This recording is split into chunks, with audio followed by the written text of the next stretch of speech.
Like, I wouldn't say it's a pocket pick, but I'd say a slightly off meta champ. We have seen some Yoricks in pro play. It has gotten some buffs, and if you're able to master a champ that isn't quite way off meta, where it's like, hey, where I'm putting myself in a disadvantage, it can be awkward to play against. Something like against a Shaco, or even something like a Rengar, where you have to play against the invisibility. You're used to it, you understand what it's like, but it's very different when you're in there, as we see an Engage on the bottom side. Engage going in there, trying to find the support. Heal being forced out right now. His limit is being pushed back. We actually have, maybe a bit of a misstep here. An overextension from MSU. Will they be able to punish and capitalize on this? Oh, the Q goes through. Doesn't quite have enough damage to secure that here. And I just realized we actually had a potential bit of a roll swap here. There's actually Limit could be down here in the ADC role. I had originally pegged him as going up top on that jungle, but it looks like he's actually playing ADC, so I like this. Putting him in the hands of the veterans on the squad, making sure that he can dish out that safe damage. Yeah, just play around your young guy and make sure you support him. It does seem that that is the strategy here. Tempo, Orianna will dish out damage late, but early on, command protect, huge for anyone on your team. You got the beefy Urgot on the top side of the map, and Xin Zhao can ult anyone away and make sure no damage gets done onto the back line with Crescent Guard. So we'll get to see how the farming goes down with the young Rook at the AD carry role. We're going to see a bit of a reset in the bot now for MSU as well.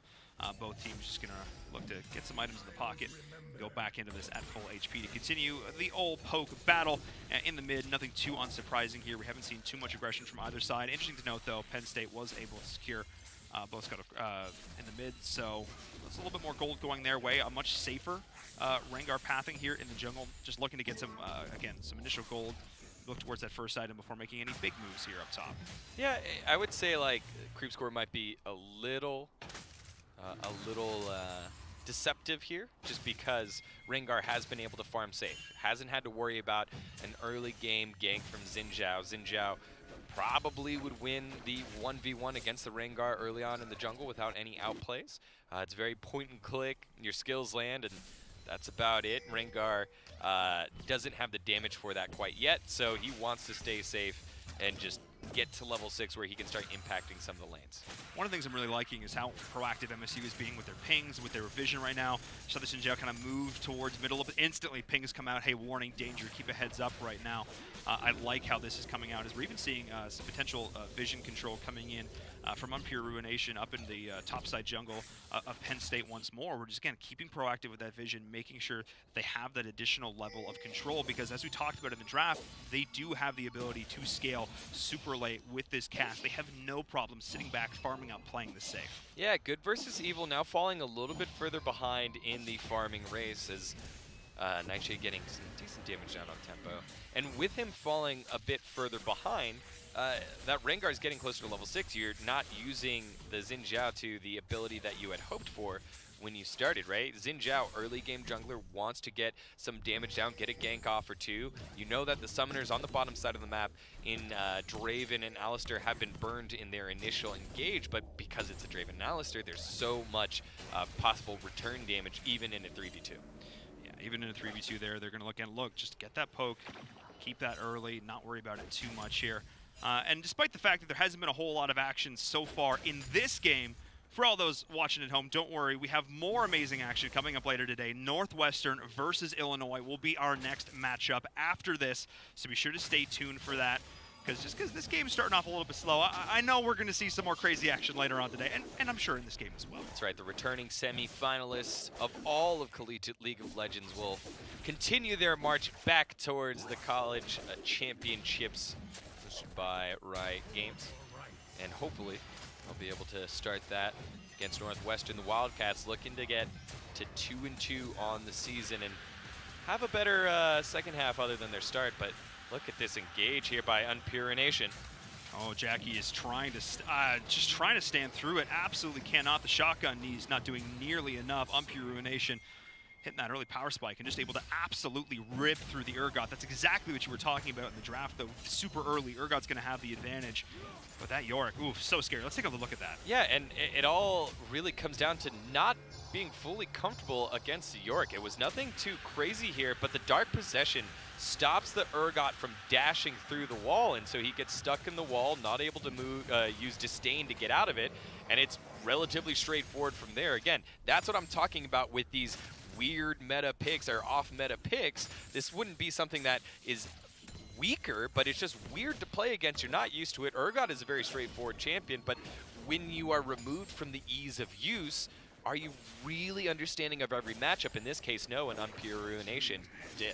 Well, it's interesting because you think about, oh, you know, these are top, like, diamond level players, etc. They should be familiar with all this, but part of the thing is once you get to that level of play, you're pretty much only playing a lot of these meta champs. You're not usually going too far out of things, so maybe not even used to. Wait, I haven't played that matchup since Gold. What's going on right now? Right. And now they're coming back into it and thinking, wait a second, I need to rethink exactly how I want to play this out, and we're seeing a bit of an issue there as First Blood goes over to MSU. That's so funny. There's so many different patch changes, or changes in this patch, updates, buffs, and nerfs that I just didn't think that Yorick's buff would be what was the deciding factor in this top lane to start things off. So not only is it the first early kill, it forces a bad TP out by Jackie, as well as a major deficit in CS, and that kind of pressure allows Michigan State to head on over to the Infernal Drake and pick that one up and slowly further in the lead. Yeah, I like this. Not looking to make any crazy big plays here, just looking to slowly grind out Penn State to start this off. A little attempt of a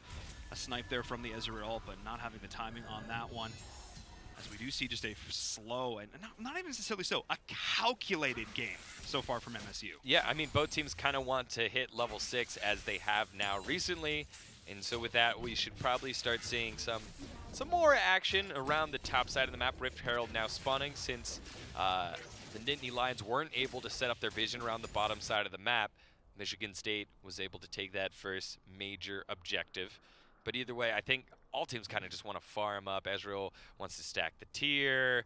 Draven doesn't mind just continuing getting stacks of Adoration and looking to build his item early on as well. So everyone's just like, hey, look, we're in a holding pattern. It's okay. And once we get to a little bit later on in the game, get a couple items, we'll feel more comfortable in winning a team fight, even if we lost the first one on the top side of the map. Again, Jackie just not used to this wall and being held in. He's going to get the toss back over, so he is going to be able to walk out of this one, though. But so much HP already lost. Learning a little bit of a lesson here. Slight potential misplay from Pure Ruination up there in the top. Not able to quite lock him in there as long as he wanted to. But all things considered, really nice little opening here. Once again, putting... traditionally, the Urgot, such a dominant top laner, we're not seeing that at all right now. And this kind of feels like full control for MSU as the bleeding is already real for Penn State. A 2K gold lead almost coming out now at the 10 or 11 minute mark. Yeah, Jackie needs to make some adjustments here in this top side of the map. He needs to understand when the Dark Procession comes out. Stop panicking, stop running backwards. You're just going to have to auto-attack the wall, and better yet, don't get stuck in the wall. You can't get that close. If he puts the wall down, move forward, and then walk around it. Either way, you getting stuck in there, you're just going to get absolutely wrecked by the Maiden of the Mist coming out of Yorick, just dealing that extra damage, snapping life, and then just getting the shovel right to the face with last rites. Shovel to the face. That's a fun image. I like that. Thank you for that one. You're welcome. The shovel to the face. I mean, it makes sense because he's putting him 6 feet under. As we are seeing a bit of a scrap coming out here in the mid once more. Orianna not doing a whole lot in the early game, and yet, just, again, this is allowing the cast to just sit back and play this really, really safe so far. I'm going to look to see what happens as we do see the engage coming in now. Heal force to be popped. Going gold, keeping him a little bit live longer, but it is now going to be General trying to get back underneath the turret. Not quite able to do so, but dive. Potential, an overextension. Yes, we do see it, and now the Ezreal, the last man standing, trying to take down the final over-aggression from MSU, and it looks like they will be able to escape. Yeah, they will be able to escape. It's a trade 2 for 2, but the big thing here, it's 2 kills heading over to the assassin Rengar. Yes, he dove under turret and kind of fed it over just a bit. However, as we take a look at the replay yet again, he's going to pick up that kill and accelerate his item spikes. He's one of those champs where it's like, hey, look, I died like 10 times, but I have 12 kills. I'm going to blow you up. So Draven just getting a little bit too aggressive. Headbutt Pulverize great there. Good stopwatch to start things off, and then Good versus Evil doing a good job using the ult to buy a little bit more time. Unfortunately, Rengar just comes on in and cleans things up right on after. The rookie Limit tries to get that last kill, but Alistair's able to get away using his boots, and you know, just a 2 for 2. Just a 2 for 2. I mean, we are starting to see, though, Penn State getting a little bit of gold back in their favor off of the back of that, at least. As you said, making sure it's going over to the right members of the squad, oh so important in these fights. And the Draven, we talked about the early damage. We're potentially seeing a little bit more of it there. Oh, Junray, though, is able to get out. Nicely done. And now we actually see Buja taking a bit of punishment there from the turret. You know, a little bit too overconfident with this aggression as Israel joining back into the lane here. So MSU not able to get that key pick on the support when they would have liked to. Yeah, and something to note here, Draven didn't pick up any of those kills. I think, yes, Rengar getting those kills, very helpful, but maybe 1-1 would have been fantastic as well to cash in his stacks of adoration. So that whole first 10 minutes of catching axes and looking good didn't quite pay off there for the Draven, so he'll be a little bit further behind. Even though he's up on CS, he could be even further ahead than what he is at now. That is a great point to note there. Cashing that in obviously is super important in the game. Part of why he is so terrifying here in this lane matchup. Penn State's holding on though, of course, coming into this 1-1 up against the 3-0 of Michigan State. Penn State definitely the underdog if you're just going to look at raw statistics going into that, but they're holding on just fine so far in this game. It feels like there's a little bit more control being had here by Michigan State, but no serious outmatch by any step. Let's just look towards the mid lane where Tempo, I'm not sure what was Iron Nightshade was thinking right there. Not enough HP, feeling way more overconfident. So he was looking to play bait there for the Rengar to come on in. Tarzan Ning Canyon on the Rengar had popped ult. He was on the hunt and was not able to get there in time to kill the mid laner Tempo. And Tempo said, hey, you're going to feed me a free kill? Why, thank you. Why, thank you, sir. Yes, and now this is opening up a chance for Penn State to look towards this next break as well, capitalizing on these kills, able to convert them into map objectives, the mark of high-level play. There it is. Yeah, I think that was just a little bit too short-sighted here by the Spartans. Maybe their helmet was over their eyes a bit too much. And you could see how the slingshot effect is in full effect right now for the Nittany Lions. They wanted to go after that one kill, and because they baited too much for it, now they lose out on Dragon. The Cloud Drake allowing the team to move around the map even faster and move the tempo around in the hands of the Nittany Lions. Tempo with the tempo, that's always what you want as we're now seeing potential invade coming into the lower half of the jungle here for MSU. I want to acknowledge that. That was pretty good. That was quite good. I'm really impressed by that. That was good. Yeah, it was really solid. There is vision, though, of course. It's going to be allowing Penn State to sort of get a sense of what's going on here as we look towards this potential tri-brush action. Actually, no, they just backed right out. Now they're looking towards mid. Yeah, Tarzan. Mid. Yeah, that's well. That's what they wanted to do last time. That was the plan. I see the plan now. There it is. So they try to flash forward, but down on the bottom side of the map. Nice Zyra ult popping everybody up. The plant's dealing damage, holding him in place. Shift forward by Limit. Picks up the kill on Dawn. Says, king me, young man. Down he goes. 2 kills to the bottom lane. So 1 in the mid, 2 get returned. That Zyra ult was sick. The knockup was there. The follow-up damage from the plants. Don't mess with the vines. And now we see the full committal on this push. You're going to try and open up this bottom turret, but potential little gank here coming in from Tarzan and Canyon. Yeah, Tarzan and Canyon. I'm assuming that's how you say it. Yeah, Tarzan and Canyon. Here we now go. On the bottom side, Junray realizes the thrill of the hunt is on him. Limit trying to stay safe, but look at this deletion. No. The Nice and Xiao ult going to slow things down, and no kill heading on over. Yes, it is. Nightshade able to pick it up as he rotated off the mid lane. Now Jackie with the ult coming on in. Fear Beyond Death picks up the kill. However, with the TP down to the bottom side of the map, Unpure Ruination not only took the top turret during all of that fight, gets even more chip damage down. Let's actually take a look back 2 fights because there's so much going on right there. Walk us through this first little initiation because this one was just overconfidence coming in from MSU. Yeah, just relatively straightforward snares. And Zhao on the bottom side of the map. Nice shift forward into the queue by Limit to pick up that kill. And that was all she wrote. So good play there by the pick that you wanted. You picked the Zyra into that matchup and you're able to pick up that kill. And so good turnaround so far by these two teams. Good turnaround, able to convert that. Looking towards that turret, holding on with a scrap of HP right there. But I have to give props to Michigan State as they are going to return with a turret of their own. Backing out, looking to reset was Penn State. Punished a little bit for it. Yeah, Limit was the one that died from Nightshade roaming down to the bottom side of the map. No bot lane to defend that bot lane turret. However, they're like, hey, look, the Nittany Lions are realizing that they can't defend the bottom side of the map, so they head to the top side, go to Rift Herald. They do indeed, and it looks like Penn State was actually able to pick up that turret down there. I was mistaken, as we now see the Rift Herald going back over their way, as you said, willing to trade objectives, because at this stage, what you're able to do more with the Rift Herald, if you can open up this mid turret, if you can open up the opposing team's jungle, that's when things can start to get really interesting as you head towards your mid-game power spikes. Yeah, I think Tarzan Ning Canyon will just be a good focal point here. If he's able to assassinate one and go 1 for 1, I think that'll be huge for him and the rest of his team. He tried to go in on that last fight on the bottom side of the map. Xin was there to slow him down, and it gave Nightshade a couple kills, now sitting at 3-2, but on the bottom side of the map. Jackie, things didn't change. You swap lanes, but it plays out the same. You cannot get that close to the Yorick. If you do, you lose this split push, and this is what the Yorick pick does. He gets crazy big, and you really have no answer for him. Deegan, I have a question for you. What's the definition of insanity? It's because it's trying the same thing over and over again and expecting a different result. I'm not sure what Jackie is thinking walking in melee range here, but he's just having a bad time with it. I give him a little bit of the benefit of the doubt. He's only died twice, but here comes the engage on the top side of the map. Yeah, the Alistair is going to go in. The ult from the Zyra is there as well. The ball from the back, though, from that Rengar. Limit being able to flash himself out. Nicely done. Good versus Evil there to try to peel, but it is now Dawn in the back line. Going to be getting spurred. Good versus Evil. Busha is trying to chase, trying to get with his team right now. Is able to get the knock of the airborne shut down because it is Tempo coming down the flank.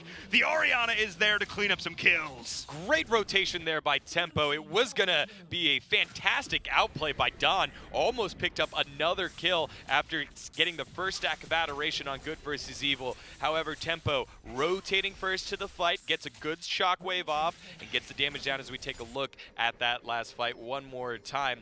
Again, just kind of waiting in the bush was Good versus Evil. Tries to stop the engage from the Alistair. Unfortunately, wasn't able to. Not a great Zyra ult. Look at this. Limit gets away from the damage. Good stuff there, but Dawn realizes, hey, Ezreal's over here. Let me stack up and get the cash from the adoration stacks, and then just able to auto-attack away safely for such a long time, but Tempo getting in there just at the right time, gets the shockwave off, and Good versus Evil lives to fight another day. That could have been so disastrous for the side of Penn State if that Orianna rotation had not come through. That was absolutely clutch. But throughout all this, we did end up seeing some pushing happening from MSU, and then some return push. Rift Herald was summoned up there in the top lane. So we're seeing a very even matchup right now, only about a 2K gold difference as we look towards our third Drake of the game, now fully in the hands of Penn State. Yeah, again, Michigan State wanting to fight more than objectives, and they're picking these awkward times to fight. Last time they picked the time to fight, they lost out on Drake as well, so this top lane endeavor that the bot lane went in on, along with the jungler, loses them another Drake, and you know, 2 Cloud Drakes. Nittany Lions are going to be moving really fast across the map.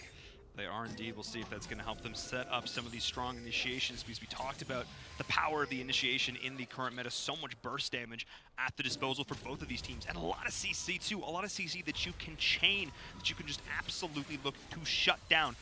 I mean, again, we say the best CC is death, but when you just can't press any of your buttons, death is soon to follow. So see a potential fight about to break here in the river. No, backing up now is MSU. Wants to just over-contest at this stage of the game, because one thrown fight could be total disaster. Right, and the thing to note, the Spartans are coming in 3-0 into this match. However, in game score, they haven't had a 2-0 yet. That's true. So their games haven't been fully clean, per se, but they have found successes. Looks like Michigan State says, hey, you can take our Drake. We have wards all over the top side of the map, and we'll start up an early Baron because our Yorick is massive. He is indeed. Good versus Evil is going to look to scout this, going to try and maybe get a snipe on here. Well, this might be there in time. Going to try and zone him out now as the Rengar, the ult coming through. Yes. And the red team does go through. Still secures that MSU is going to be able to do it into Good versus Evil. Now going in, taking so much damage. Jackson's at the shotgun knees, trying to get what he can. No, the ult doesn't go through! State. Oh, no! no! He's got no fear, looking death in the eyes right now as the team is going to try and chase back through on a tempo limit. He's trying to get himself out, deal the clean damage. The Alistair is there once more. Tempo is now the one in the midst of a rock and a hard place, or a raging bull, and is now Limit taking the ult from the Draven as well, whirling death to the face! This is what the Yorick does if he's able to get massive amounts of gold early on. He's able to use his ghouls to tank most of Baron and then just allow such an early Baron power play. Don wasn't in that fight at all, and now the base is falling to pieces for Penn State. What beautiful play from Michigan State. Getting Baron, getting kills, getting tier 3 turrets across the board. An inhib is soon to follow. Dawn is looking so scary right now. The roots are coming on down, but he walks away clean. And that is still an inhib going the way of MSU. They are looking so solid. No inhib. Two inhib turrets, but no inhibs. Okay, No. I spoke too. Whoa. Yeah. I got a little bit ahead of myself right there. However, just a massive goal swing as we take a look at how all of this unfolded at the Baron pit.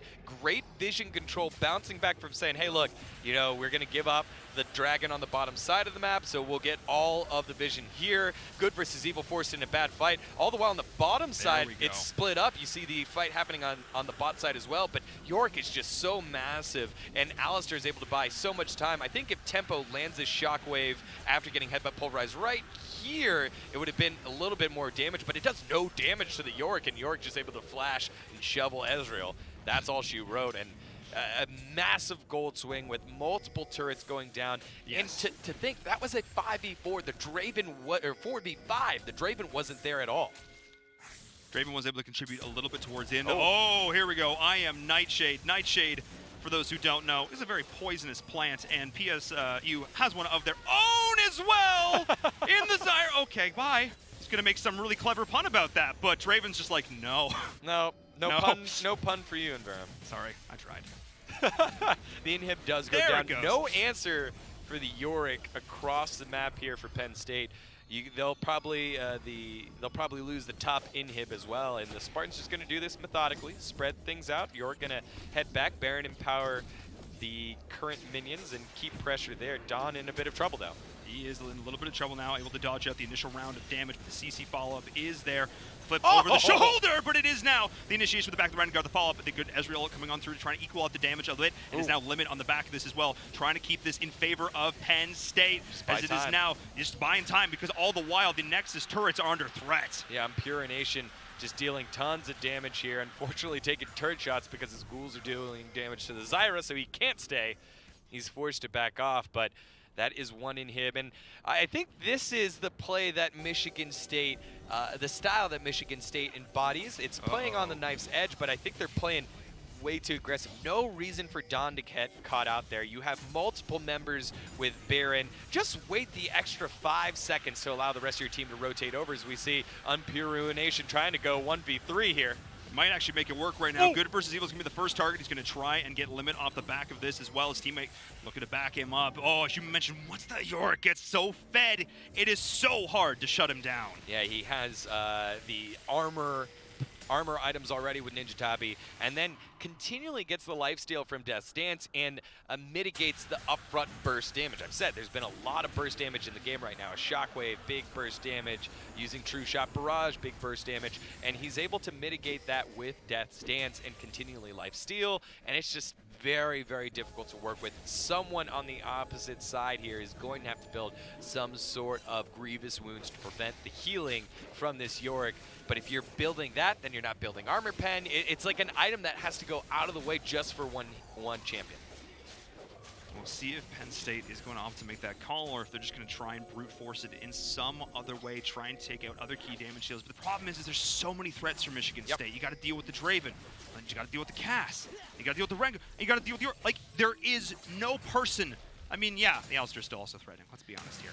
Yeah, but there's no, you have to control everybody. How do you do that, D-Gon? Yeah, if you're Penn State, you've got to invest in vision, and you have to find a catch like you did before on Don, and then slowly play off of Michigan State. They've shown the propensity to kind of throw their bodies at the other team, even when it's not the greatest fights, but you need to be the one that's picking when the fight is happening. And right now, they've done a poor job of that, and the Urgot can no longer face up in the 1v1 split push, so your Urgot's got to be there as well. Once you get someone low, get the Fear Beyond Death, turn it into what would be a 5v4 or a 5v3 if the opposing Yorick is pushing, and then make a decision for Michigan State. Because right now, Michigan State's are the teacher and Penn State are the students. They're asking all the questions, and Penn State are running out of answers.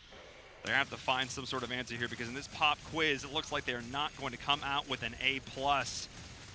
They're holding on right now by a thread. One team fight goes the way of Michigan State, and it will be all over. GG. That's game number 1. However, if Penn State can find one of these big picks, like we've seen before, if they can chain that into a major objective, if they can chain that into a couple more turrets, maybe, just maybe, they have a shot to get back in this game. But they're down 10K gold, Degon. It's so that's tough. a lot of building It's there. You're being very hopeful here. Look, the Baron is about to spawn, and position is already there. That's how for they Michigan win, State. Degon. That's how they win. It's a long series. You're looking at this equation. It's like 2 pages long. But there is an iteration of reality where Penn State can turn this around. However, as you say, it's all looking up for Michigan State. Yeah, TP used there by Jackie. I don't think that was the greatest usage. He wanted to make sure if Michigan State was burning down the Baron, he'd be there in time. Instead, TP used. Now TP advantage. If I'm Michigan State, I just saw Urgot use TP.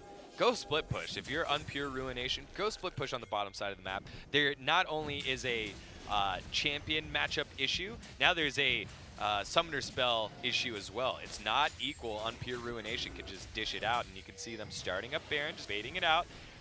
Alistair and Draven are in the mid lane, but a full commit here by Penn State. It's not much of a bait if you catch Unpure Ruination in the pit right now. He's getting knocked up and done so much damage on the back. The ringers there going gold, trying to stay alive a little bit longer. Is Jun Wright going to try and get himself out of there? Now the collapse coming in from MSU, rotating from the mid lane. The nice stun onto Good versus Evil. As Buja is going to look to try and wrap this up. All the while, the base is in shambles for Penn State. As there's the follow-up, popping right on in. Able to get himself out. Good versus Evil is there. And now Tempo is the one really far behind. You wanted split push, Degon. That's what you're getting. That's going to be all she wrote.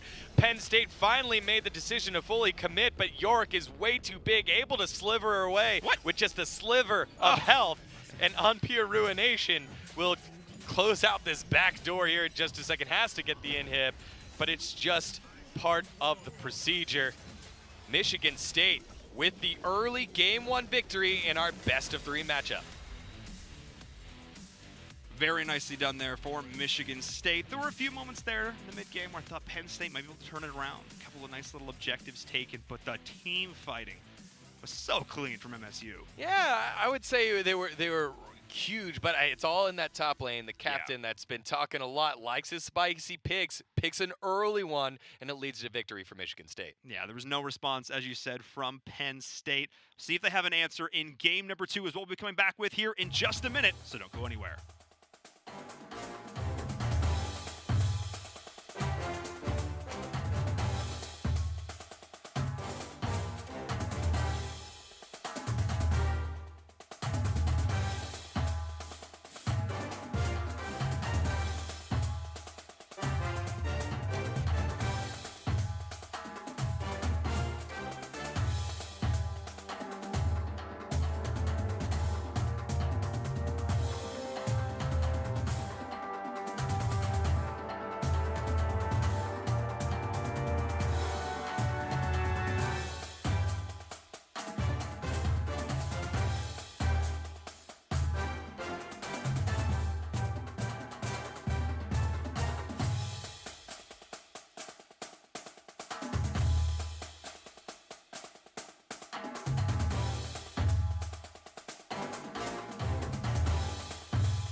August 11th, the BTN Big 10K is back.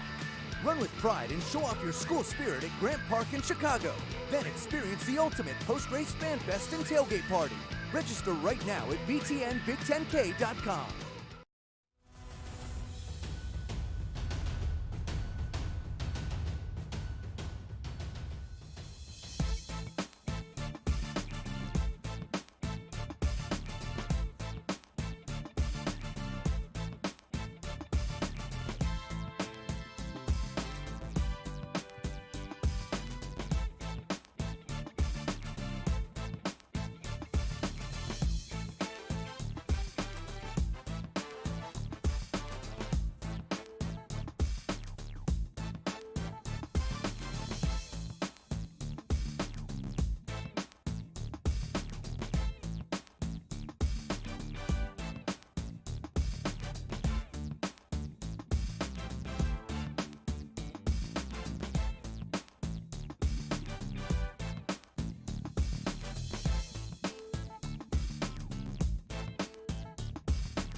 Your Spartans.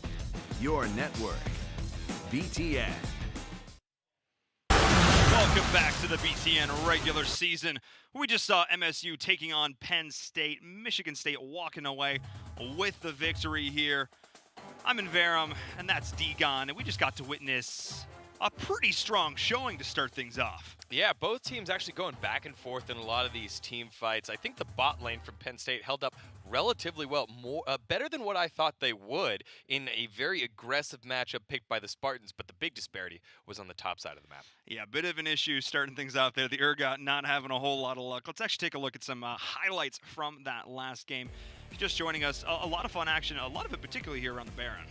Yeah, again, just an early Baron call because of how big the Yorick was able to get on Pure Ruination, taking care of business. And Tarzan Ninkanian never really got to the assassination point that we thought a Rengar would, but he was dealing enough damage where Unpure Ruination was able to just clean things up here.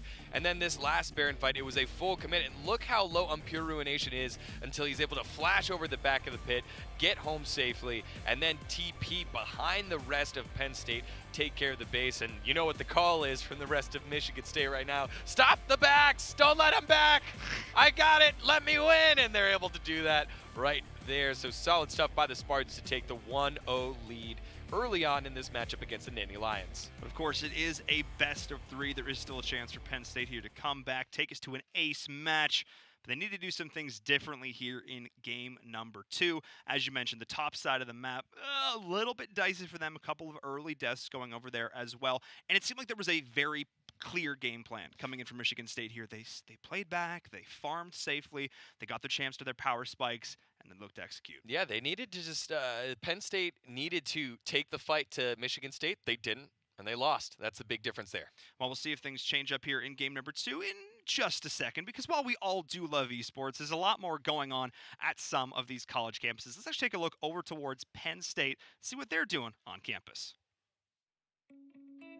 We're all aging, but young people don't tend to think of it that way, and older people are trying to stay young. When you describe face age to someone, they go, "What?" But when they see it, the experience of it is very powerful. Face age is a filmmaking innovation. It's a project that films younger and older people in close proximity to each other. I was like, wait, you know what a selfie is? The intergenerational interaction is filmed and shown in a 3-screen environment. The physical closeness invariably leads to an emotional connection. For example, in this era when younger people tend to be anxious, connection with older people gives them an experience that it's going to be okay. When you show these films in intergenerational audience setting, there's something that gets transferred to them. They begin to see each other differently.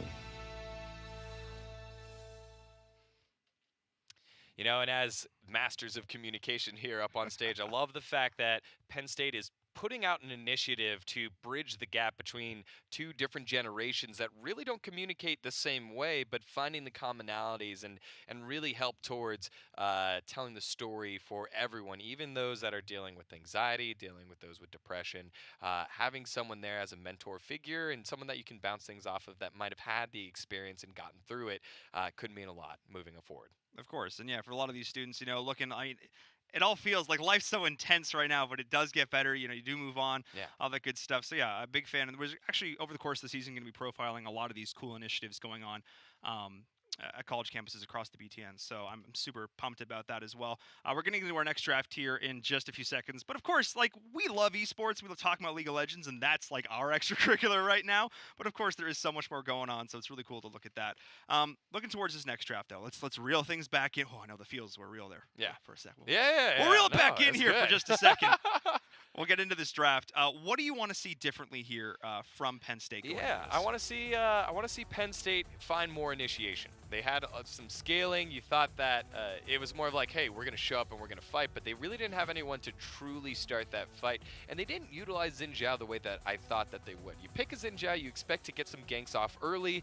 Instead, he kind of farmed up, looked for a couple ganks, but it was fantastic warning early on by Michigan State to prevent any of the early pathing from Xin Zhao. Anytime he got close, you could see the lane back off. They need to, but the pings, you saw the pings get down there. You need to be able to find that early aggression and get the fight on your own terms rather than have a bunch of guys that want to show up to a fight. One of the things I love about this, especially when it comes to spicy pocket picks, is when they're instantly respect banned the next game. That is a statement coming out from Penn State. We have the same jungle tops also being removed here. Everything's the same. And but it's funny. fair Yorick, I knew him well. It's funny because Jackie controls the first ban. He's like, I don't care what you guys want. We can get rid of the Kazakhs later. We're getting rid of Yorick first. It's my keyboard. It's my mouse. That's the ban that we're going with. Jack's also getting taken away. I don't want to do it. I don't want to do it, guys. Yeah. Perfect. So Sejuani, Victor, and Lucian taken away here. So a little bit of a change in terms of bans. What was that? The Nasus was removed from Penn State last time. Yeah. And so Penn State going to sit on this first pick. They have the world open to them, and they'll take the Lysandra that was removed last time from Michigan State. It was. So I like this pickup here. Clearly a comfort pick coming out now from Penn State, something identified by Michigan State in that last game, now making it through the ban phase here.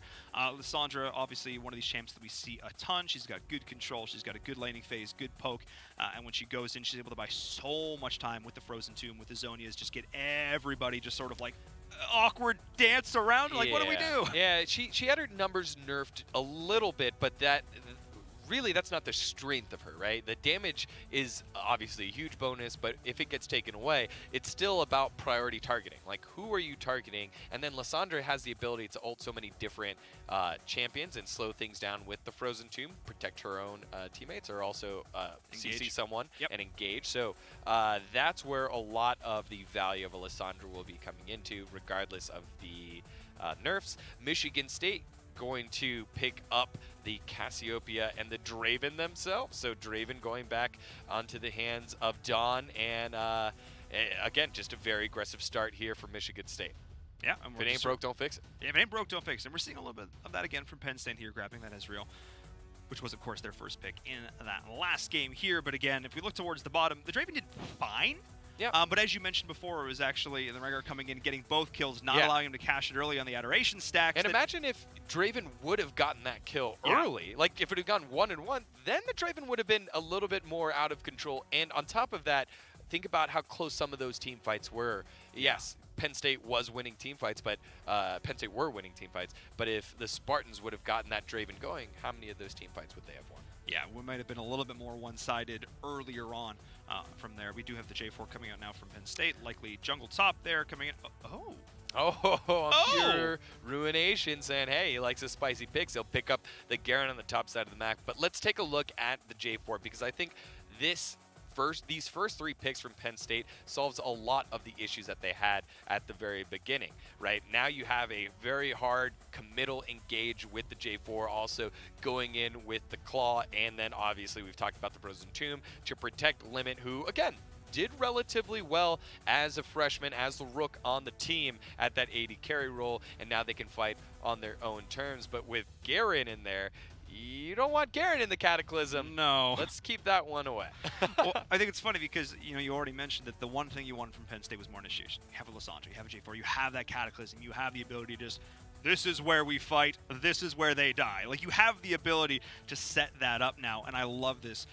But then there's the counter. There's the adaptation coming out now from Michigan State, and if the Cass can pop the ult right when you commit onto that, I don't care if you throw everything at her, she gets the Petrify out, that's the end of it. Yeah. It'll have to be engages from different angles, and it'll be a lot of positioning from I Am Nightshade. We saw him feed over that early kill, trying to use himself for bait just a little bit too much.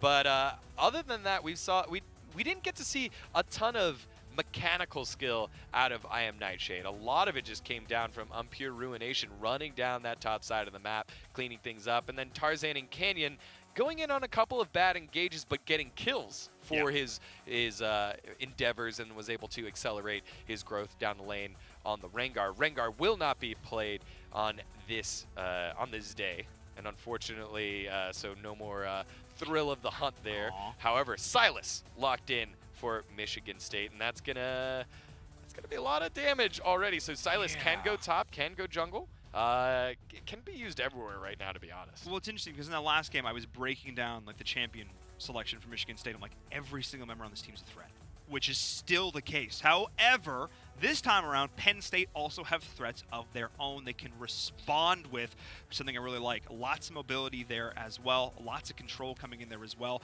I'm liking this a little bit better against what Michigan State's doing. Right. Penn State now with the Zoe. I really like the Zoe pick and a Nami pick. So now you have champions that can engage and also disengage with the Sleepy Bubble Trouble, with Tidal Wave, with not Rune Prison, Aqua Prison, with the Nami as well. So there's a lot of either way. They'll pick the fight on their own terms. However, if they do lock in the Blitzcrank, you saw here, my eyebrow you just go, grab somebody. Hang on and here. The fight starts. Okay, no. Okay. No, Oh. just kidding. Really? Yeah, Buja not going to pull that one out. He was just kidding. Back to the Alistair. Win lane, win game. And this is an aggressive battle here on the bottom side of the map. Everyone normally thinks of Nami as like, oh, I'll heal you and we'll just farm up. But when you pick a Nami in competitive play, you're picking Nami to win lane, to land the bubbles, to land, to get the slows off and win lane and shut down the opposing team. And that's what Draven and Alistair want. They want an all-in. So Nami will be the big deciding factor here. If you step into headbutt, pulverize, engage range with the Alistair, then you know what happens. Like if you're stepping in, you land the bubble, it's worth. But you step in, you miss your bubble, now you're just gonna be a piece of sushi here in just a bit. Ouch!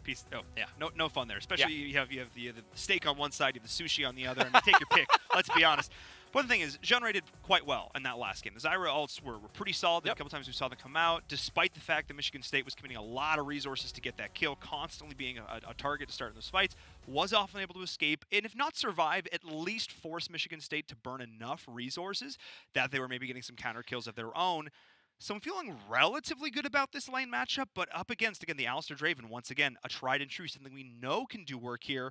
Who do you actually favor coming out of this? Yeah, I liked the draft of Penn State a little bit more than Michigan State, but I think a lot of this is going to rely on the Lysandra and Garen matchup on the top side of the map. A lot of the times we've seen Lysandra in the mid lane. With the draft of Zoe being open, that's a lot of AP, not a lot of tankiness on the side of Penn State. So if you're able to at least get half of the value of what you got from your from the Yorick, Penn State will be able to just, or Michigan State, will be able to just kind of roll through Penn State right now based off of skill.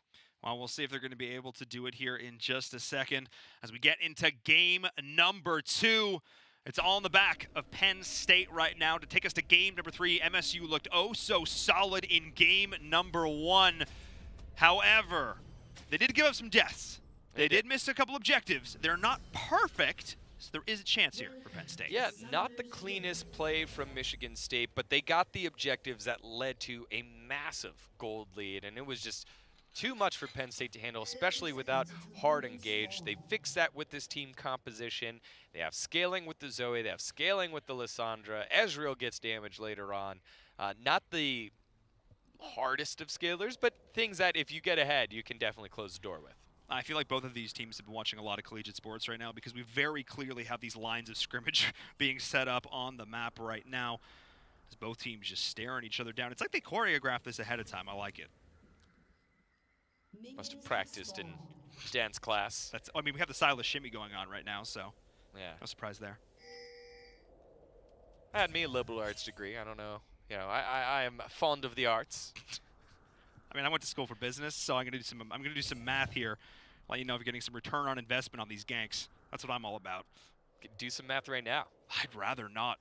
You know about caster math on broadcast. If you're good, you can do it. Ooh, call me out. Call me out, Degon. Called out.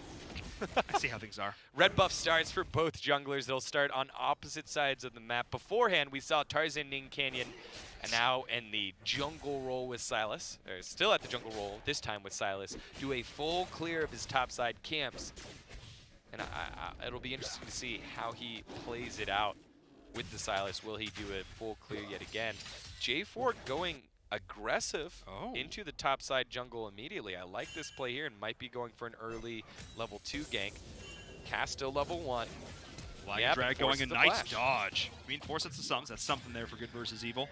It's going to be a little bit slower on the rotation, but I think that's definitely worth. I like that adjustment there from Penn State. They do have a coach, and he watched that whole last match. He probably said, hey, look, Tarzan and Canyon is a selfish jungler, likes to farm for himself. There might be an opening in the mid lane, and Tempo, one-on-one, took care of Nightshade. Now it'll be even harder for Nightshade to farm up without the movement summon. And it didn't really cost much either for good versus evil. He's just going to go back. He's just going to get that vision in the river as well. It didn't really cost him a whole lot of time there. You want to talk about tempo itself. Forcing back that early summoner spell is going to open up so many opportunities for Penn State in the mid. Again, you're not thinking one step ahead or even two, you're thinking 3 steps ahead. Down the road, we want to look towards this again, we might have an advantage. And I like that you're able to think that far ahead because of what you learned from the first game.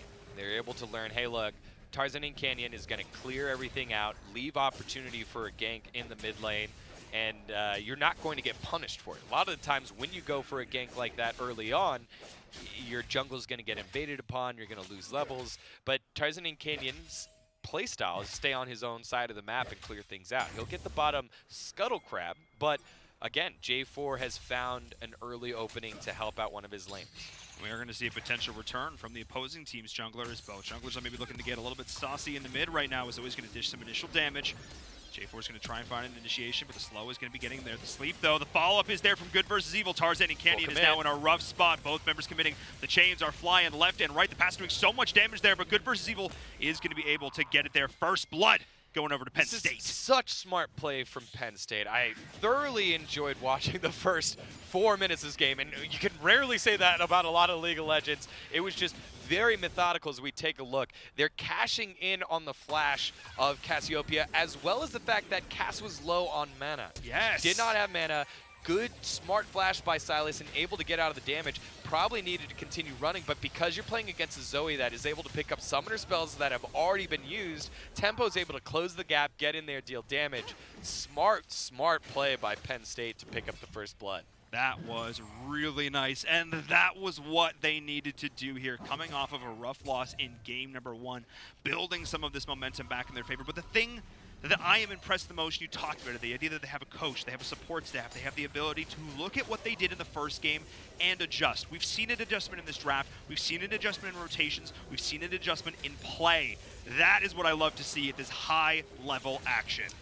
Yeah, again, right, just adjustments are so difficult to make. It's why you see a lot of teams struggle in competitive play, and the best teams are able to make said adjustments. So congrats, Penn State, capping off a good early game, but what happens after this?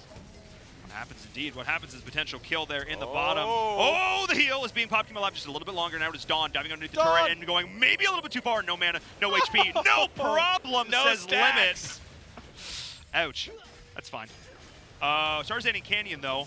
Surprised this is the first time we're going to make a Tarzan jungle pun, but here it is, coming out of the jungle, swinging, and not quite able to pick up the kill there onto Limit. Nice backing up there from Penn State. Yeah, he had flash the whole time. His Essence Shift was not up yet, so he was forced to use the Summoner spell there, but early aggression by Michigan State getting turned around on its head. Don really wanted to cash in those stacks, and I think that was the thing I was trying to talk about.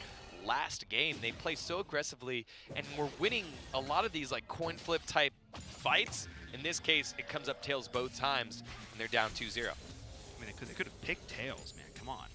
Hey, are you serious? Their logo is their head. Oh. Touche. Hey, when are you going to start playing chess with me, my man? I'm so sorry, all right? Look, you're talking about rooks, you're talking about heads versus tails. I don't know what game you're playing, man. I'm in the Rift, having a good time. You know who's not having a good time? Oh, it's Michigan State. Michigan State, that Silas pick, starting to fall behind. Did invade on the bottom side of the map and blow some summoners. Will have account for that. Dex Booyah also has flash, so can look for a flash pulverize on the bottom side of the map within the next 4 minutes, since the summoner spell cooldown of flash is 5 minutes. So Tarzan and Canyon does have a an objective here other than just farming and trying to get to level 6 and hijacking other people's ultimates. Again, Silas, newest champion in the game, hijacks ultimates, win on low health, uses Kingslayer to like auto attack and steal damage based off of how much Silas himself is missing. That lifesteal Abduct and is sick. abscond. Yep. Silas that gets fed is pretty annoying, but here comes J4 on the bottom side of the map. There's the ult going on in, finds 2. Don is going to be the next target, but he's doing a lot of damage to Limit in response. Junray does survive through it, though. Good target fire prioritization there from the side of Penn State. Solid rotation, but I have to say, Don lived so long and did so much damage. There was a moment there where I was like, oh, this could go so wrong. Yeah, and that's how it is against Draven. You always feel awkward about it. It's like, yeah, this gank should work unless weird Draven numbers all of a sudden pop up on the screen and I die, and then they snowball out of control. But a great gank executed by Good vs. Evil, relatively straightforward. But beware, here comes the Silas. Here comes the Silas on the flank. Nice vision and usage from Limit there to go on in. Beautiful dodge sidestep on the chain. Junray is now there. Misses the skill, though. That's huge as the Alistair is now going to look to follow up onto Limit, trading out kills right now, surviving a little bit longer. So we do see a 1-for-1, 2-for-1 trade now for the side of Penn State. They do lose their ADC, but they get a couple in return. Yeah, great sidestep there by Limit, the freshman, showing off his fancy footwork and staying away from all the damages that the Silas can bring with the chains, and bought enough time to turn around the damage and find himself at 2-1-2 at this early game. Yeah, that abduct, that had landed, that would have been it. That would have been GG right there, but they were able to trade it out now. 5 kills to 1 for Penn State. You could not have a more different early game here. What was before a pretty even back and forth with a solid advantage for Michigan State is now an all-out rout by Penn State. All right, and so as we continue on in this game, Penn State needs to continue to keep the tempo up. They're the ones that have engaged. They're the ones that are able to dictate the pace of the game because they are ahead.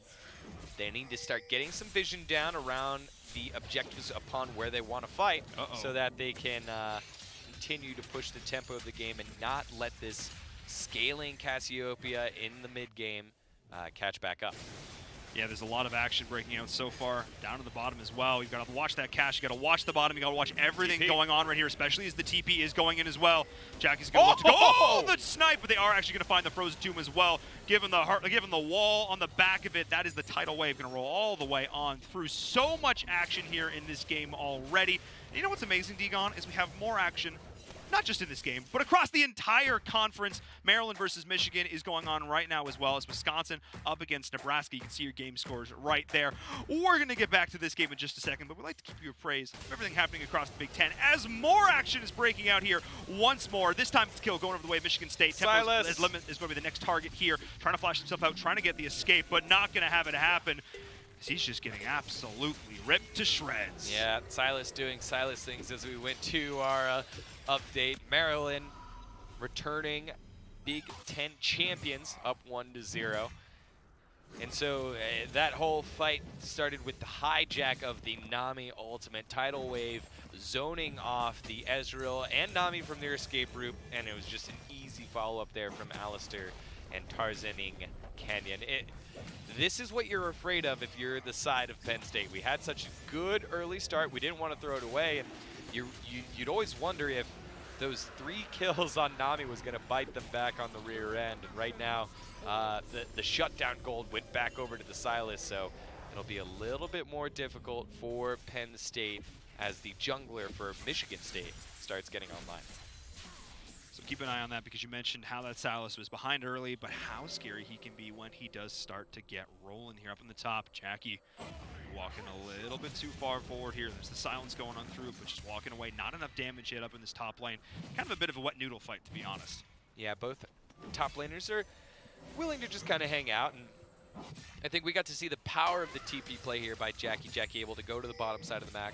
Unpure Ruination playing a little bit more selfishly with the Ignite. Needs to find an early bit of success here.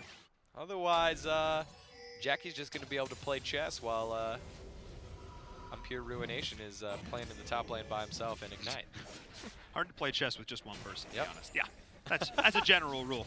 Can't lose if you're playing by yourself. That's true.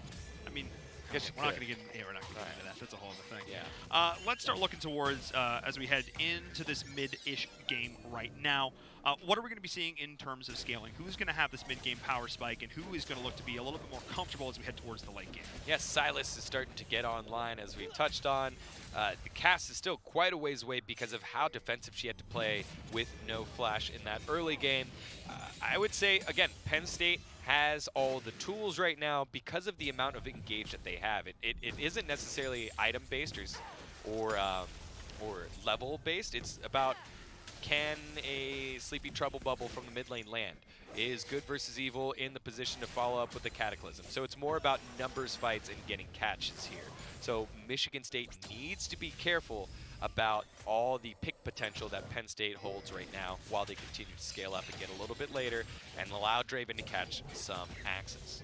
Catch some axes, yes, that's exactly what they're going to look to do here. And of course get some of this early turret plating while they are at it. You talked about initiation, you talked about the ability to set up these fights, something that Penn State was chronically lacking in game number 1. Well, they've shown that they can start fights. They've shown that they can get these ganks now in game number 2. It is going to be on the back of Michigan State to find the responses and find those initiations of their own. And along those lines, it's almost like the team compositions play out, the way that they play out are flipped, right? Michigan State has a lot of damage, holy moly. Oh, you're talking about lots of damage, were you? Michigan State can have a lot of damage if they can get to the fight on time, but this is exactly what I was talking about. Land a Sleepy Trouble Bubble. If Good versus Evil's in position to land an ult there really is no response from Michigan State. They can't fight on their own terms unless they get to a major objective that they know Penn State's going to go to first with vision control, but it's very difficult to do that when they're behind and the pick potential of Penn State. And that last game we talked about towards the late game, how the clean team fighting of Michigan State is what got them that eventual win. But the really reason they were able to win those late team fights was because of the macro play. The macro is something we haven't touched on a whole lot yet in this series, but it's something we're going to have to start talking about here because both teams are showing off excellent examples of it. And we're seeing it even now, the ability to just find these, create these openings, and then look to get these structural advantages across the board. That is what's going to propel them forward. It's the skirmishes are one thing, but it's how they play the map that really matters. Yeah, Pure Ruination was able to play macro very well as we. Oh, hey Jackie. As the game progressed, but that was because he had TP. Blue buff stolen there by Tarzan and Canyon. That was, and he was trying to be so nice and give it to his mid. Wow, what a bad guy. Come on. Tarzan and Canyon, nice little sneak there. He's going to take out Jackie. Uh-oh, Jackie. Don't Jackie. die over a ward. No, don't do it. Oh, Ibscon doesn't connect. Doesn't quite find it, but he's going to find Good versus Evil now in the brush right here. He's going to commit onto this 2v2. Yeah, using the ult against him right there. Yeah, on Pure Ruination, did not have TP and will not be able to play the macro game as well later on, but does have Ignite at 2 levels. And we see the fight here on the bottom side of the map. June Ray gets absolutely cut down, and then the ult on the top side of the map. And this is Michigan State at its purest. It's just, hey, we're going to fight you. We're going to kill you right now. Flash forward by Don Lemon in a lot of trouble, trying to get the damage down. Very low is Dex, but Draven is the one you want to kill, and he stacks in 2 kills and stacks. Draven's back online. Beautiful support play coming out from MSU. There are kills going back and forth across the board. 8v6. At one point, this was 5 kills to 1 for Penn State, but it is all slipping away.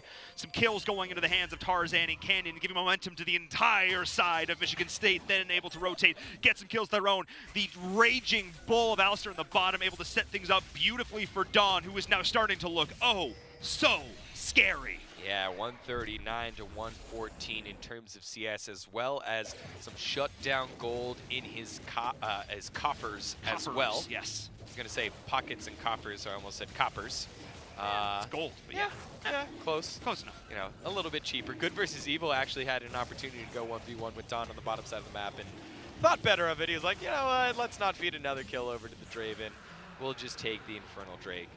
And so, again, Michigan State just finding fights that they want to cover up some of their, I guess, early laning deficiencies, or to maybe their fight selection. But either way, they've got some guys online now in Pure Ruination and Draven, Dawn on Draven as well. Now it's about, can they get enough buildings down as an engage in the mid lane, going down again. Tidal Wave going to zone off everybody. And what was Dawn and Alistair doing? Booja, they're just so far up with the rest of their team nowhere nearby. So I think that's called confidence. I think that's what we say, confidence. That was, yo, we just made a sick play. Let's get some turrets. And that was Penn State going, but there are 5 of us, are you sure? Yeah, that was, again, young man, you're still 2-4. Yeah. Not Easy. crazy fed, but Easy. you know who is crazy fed? Pure Ruination. Yeah. Oh my goodness, I've never seen that before. I thought that Jackie was going to get out nice and safe with the claw. Not so fast, my friend. No one can run from the Demacian Justice over a wall. Everywhere is part of Demacia. Holy moly, and Pure Ruination is just running all over the top lane right now. Jackie does not have an answer. That's almost a Flame Horizon, 100 CS up within 20 minutes. That is absolutely wild. I mean, we talked about Pure Ruination to start this off. He was the player we said to watch. He was the one who said, you know, if I don't pick these spicy picks, it's my team holding me back. No one's holding anybody back here. He is the one putting his team a little bit on the shoulder right now, carrying them through, giving them the space they need to make plays of their own and get fed, especially towards the bottom. Well, as a freshman, you think, all right, you know, I've been a freshman before. I was a spunky lad in college for a little while. Maybe I'm just going to shoot off the cuff a bit. Nah. But no, Nah. he's backing it up right now yeah. as the gold leader, not only on his team, but in the game, and hasn't died in the set yet. He was like, I think 7-0-1 in the last game, now 2-0 in this game, and showing why he's the captain and leading by example for the Spartans. 800 gold bounty. So that name right now, something Penn State has to look towards here. If they're going to shut down anybody on this team, they're going to shut down the macro, the rotations, the strength that Michigan State is showing right now. It's got to be towards Pure Ruination, because you know, I am Nightshade. He's going to be scaling. He's now going to start to be finding those points of power. He's going to start to be doing some serious damage as the Draven pulls off potentially a little bit here. As Pure Ruination pulls off a little bit here. This Cass is going to pick up slack. Cass will start going online. Again, 0-0-0. Quiet game from Nightshade. But good farm. All right, farm. All right, Farm. I mean, he's down a lot against the Zoe. Yeah. I looked at the corresponding number and went, okay, maybe not so much. You're behind by 40 CS. I spoke too soon. You did. But now, use your big brain. Use my big brain. We're actually seeing some big brawn being executed right now by this Alistair. Okay, you're just, where are you, friend? I don't know, but Jackie still hasn't learned his lesson. Spin to win, Garen. Spin to win. Jackie, please. Yep, there it is. Oh. No, totally fine. Totally fine.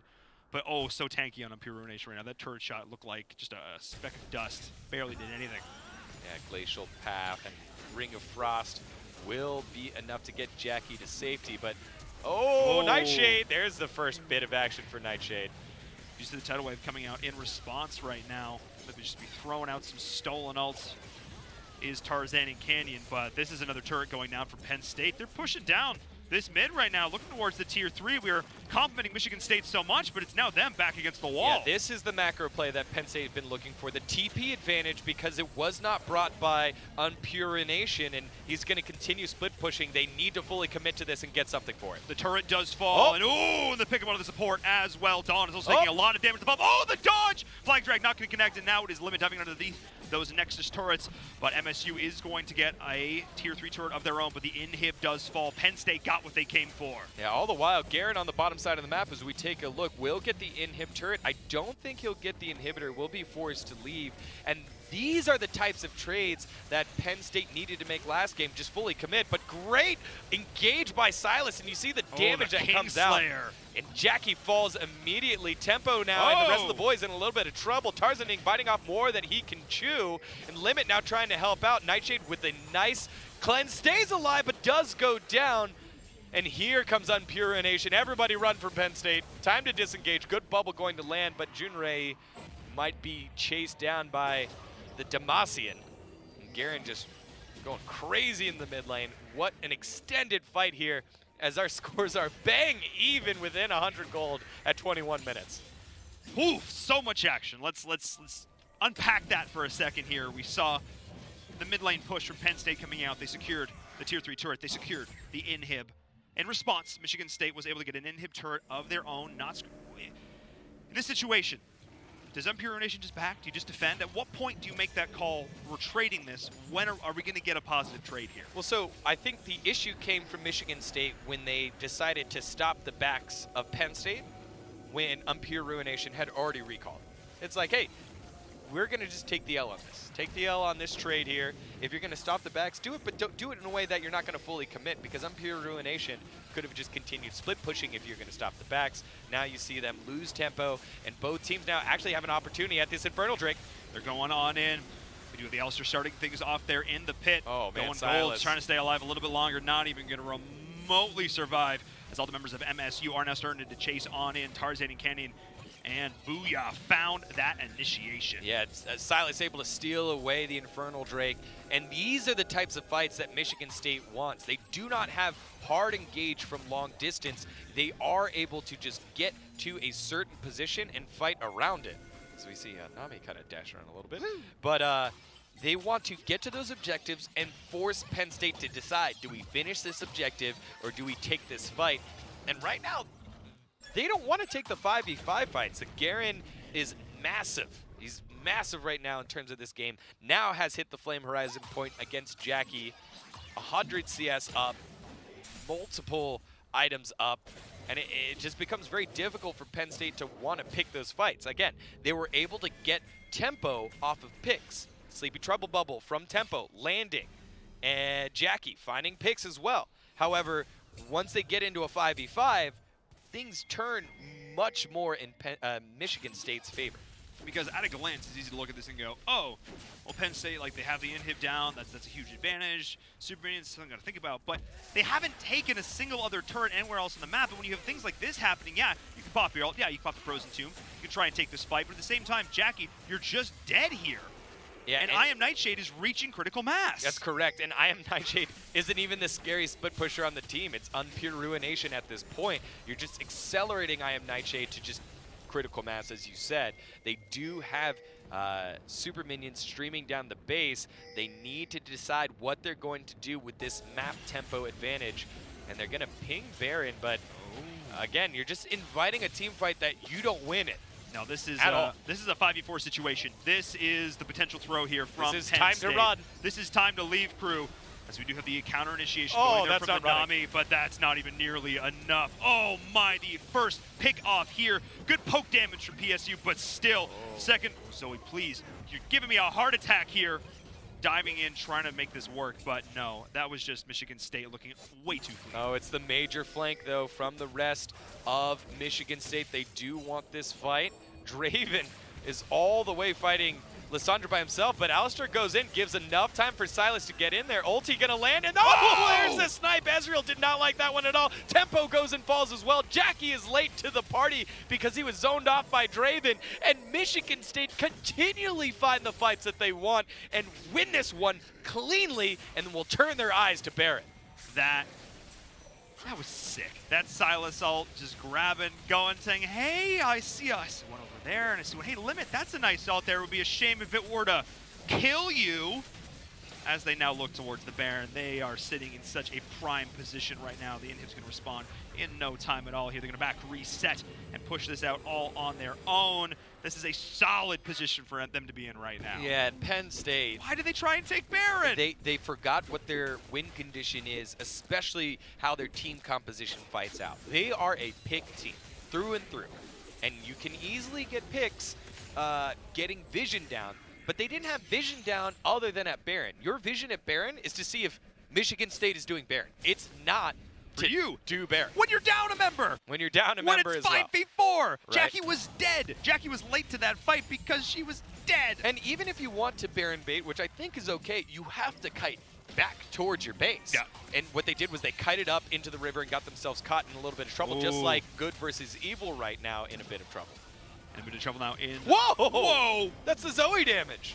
That is absolutely Tidal wave! wild. Tidal wave. Tarzan and Canyon Oh! is able to not escape. Good versus Evil is going in, going gold to try and save alive a little bit longer, but a lot of damage going through. The Sleep Trouble Bubble is going to connect to the back. Nice ult as well comes from the side. The Frozen Tomb is there. The Draven is there. On the back of it, Jackie, though, pops the Zonias, but no mana to speak of and no hope. as Michigan State cleans that up, survives the storm. It was close there for a second for Penn State. Yeah, you know, Penn State, it's so difficult once the game gets to this point, and all of these threats have had time to farm and had time to deal damage. You know, I was calling out the Draven in that last fight. You see Tarzan and Canyon getting in there and dishing out damage, and now is the primary threat. But you're forgetting about the 5-0-2 Garen and the Nightshade that has been able to continually farm up throughout the game and get to critical mass, if you said multiple times. The death timers are still very early. It's only 27 minutes into the game, and they will respawn, but their base is tattered and in shambles. Penn State do not have an answer to start, and Michigan State will fight for another day. Maybe actually a little bit of a misplay there by Michigan State, opting to try and take down some Nexus turrets rather than getting the second end hit when they realized that they couldn't lose. So that might bite them a little bit, but still, overall, solid play there from them. I have to give props to Good versus Evil. He saw an opening there, he went forward, he looked to try and make it happen, survived for quite a long time right there as well. I mean, he bought enough time with the stopwatch. It looked like it was going to be okay there. The rest of the Frozen Tomb was beautiful. As you said, Dawn was the key target. They were able to secure that. But there are just so many key targets. And I said this in the last game. There are so many threats from MSU. And yes, Penn State has more options. They have more sources of damage. They have more tools in the tool belt. But it is still Michigan State, who has so many people that you have to shut down. You can't. Every single member of this team is a threat in their own right. That's right. Michigan State's like the dealership, just keys on keys on keys. You don't know which one you got to focus and which one you're going to buy. You're going to take out the Porsche, you're going to take out the Corvette. Oh, look, there's a Ferrari in the top lane that hasn't died, but might be in a little bit of trouble right now. And Pure Ruination going 1v4, spinning to win. Very low, will be able to flash himself out to safety, but here comes the rest of the team. Finally dies for the first time in the fight, but great ulti by Nightshade, getting one, now getting dunked by the Jarvan, gives away a little bit more gold, but all the while on the top side of the map, the rest of the team trying to chunk down this final inhib turret with Baron-empowered minions, and Zoe has no answer to it. It does go down, the inhib is now exposed and will fall, and Penn State just getting brought all the way around the map by the Spartans. Take it around town. That's what we call in the business space created. Yes, we call that space created. Because on Pure Ruination lived for so long. He was such a threat, required every single ult to try and kill him, as now we're seeing all the ults that are going to be killing him coming out from Michigan State. Once more, the res is there. Actually, the back, nice little turnaround there coming in from Penn State, but no, this Silas is just, so beefy, so strong right now. Good bubble is there, though, and Limit is actually able to come back in on this fight, throw the Q out, get that follow-up kill there as well. So the inhib. I like that. Okay. Yeah, great. Like sleepy bubble trouble into the bubble from Nami, a double bubble trouble. A double bubble trouble. If anything, that slows down the Silas, and it does slow down the ending here for Michigan State. Inhib on the bottom side of the map is still up, but Garen and Cass will just be slowly coming down there. And you can see Zoe wanting to push out, get to the CS, get to the farm, but realizes if I leave this base, it will not stay up on itself. That's so true. And we're reaching the point now in the game where there's so much response burst damage that the second I think a fight is going to go the way of one team, like in that last one, suddenly Ezreal walks in, he's like, hi, I have spells, so you're gone! And I'm just like, wait a second, like these fights can turn on a dime.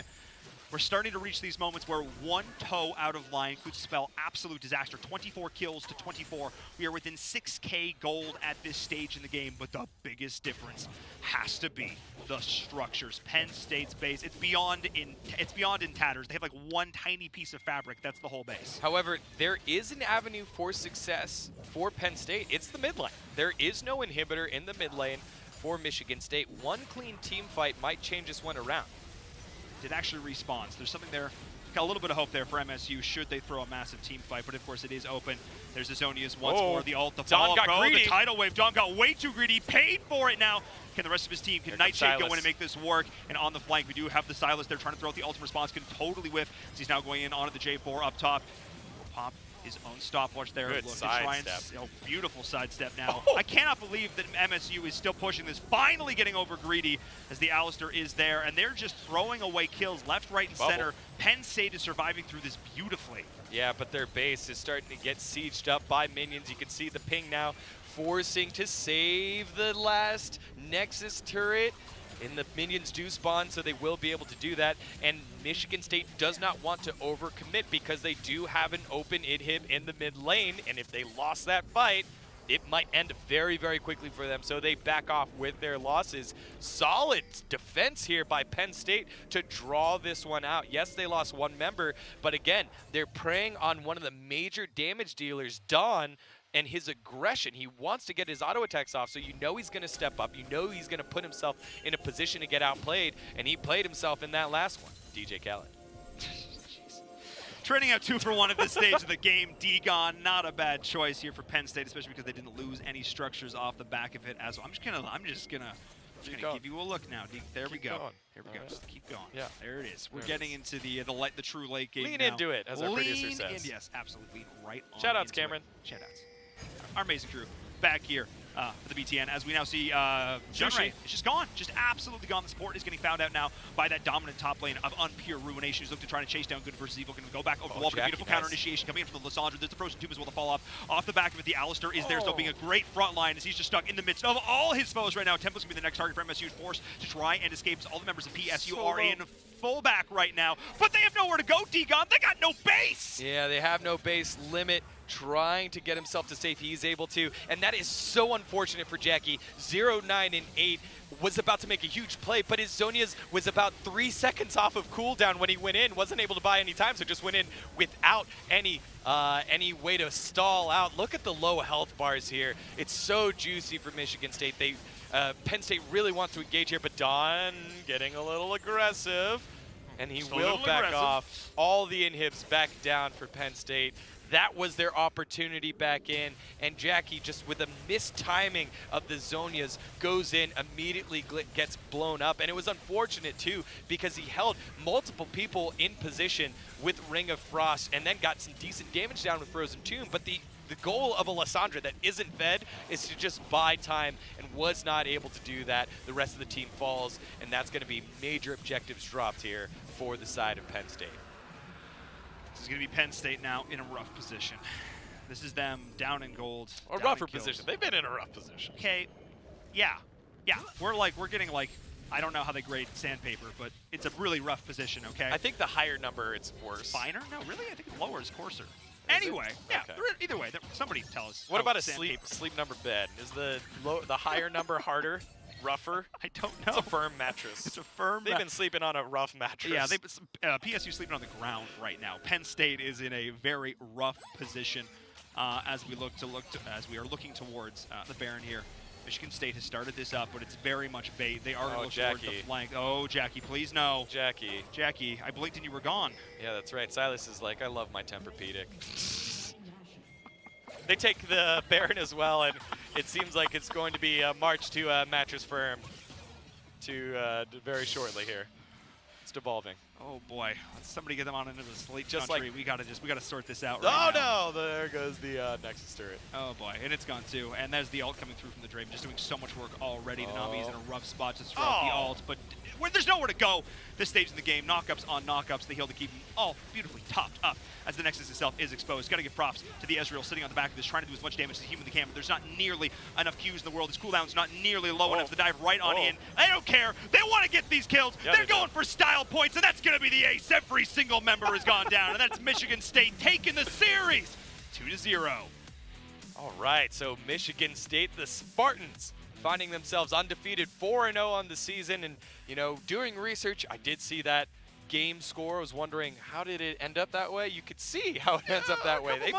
They're very much a brute force team. We're going to outplay you and, you know, push our limits all the way to the end. And I kind of like this for a team like Michigan State that has aspirations to get to the top, that they've been on the cusp for several years now from the BTN seed to the Collegiate League of Legends championships. And it allows them to learn where their limits are. So now it'll be more about, do we get to see them push even further, or will they learn to play a little bit more controlled? I mean, there's a bit of a rumble, a bit of a tumble in the jungle there for them, but they ended up coming out on top in the end. But there was some sloppiness, as you said. There was some sloppiness, but what's great about this team is you can see the raw talent, is you can see like the seeds of what they could potentially be going forward. And you said they've been pushing so hard.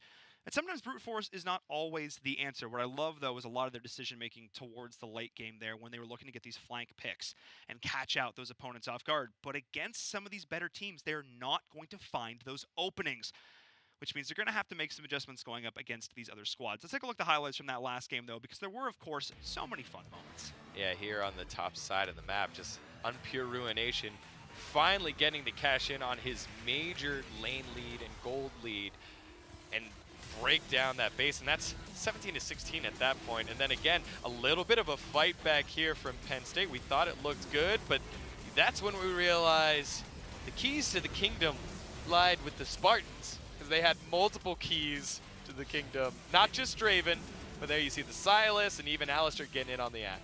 Forcing them into the hot gates where their numbers counted for nothing. I mean, that's just no fun at all right there. You know what's fun? What is fun? When you know you got the game in the bag and you dive the enemy team into the fountain. Yeah, that's always fun. Oh, and he leaves his teammate out to dry too.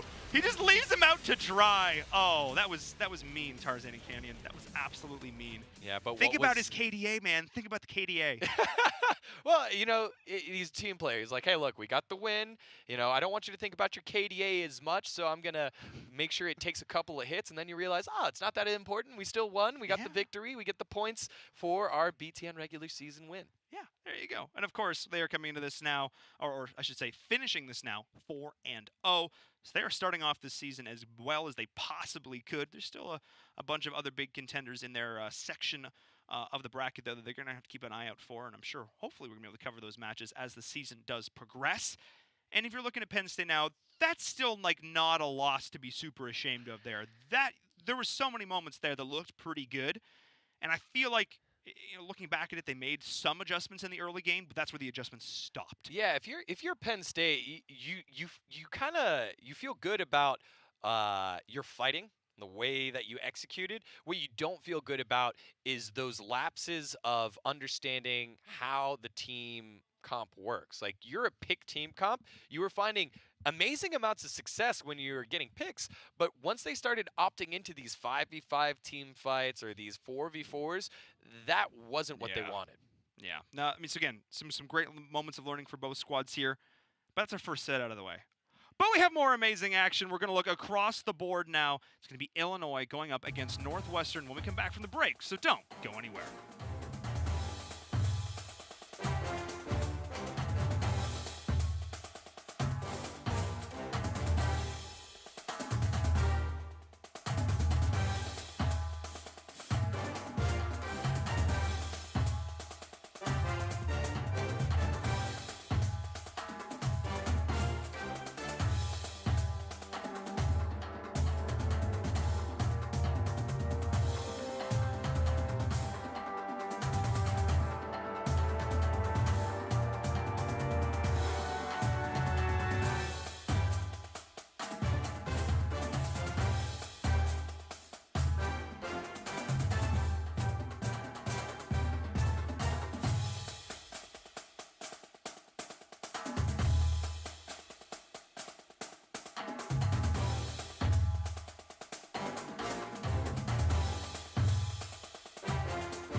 August 11th, the BTN Big 10K is back.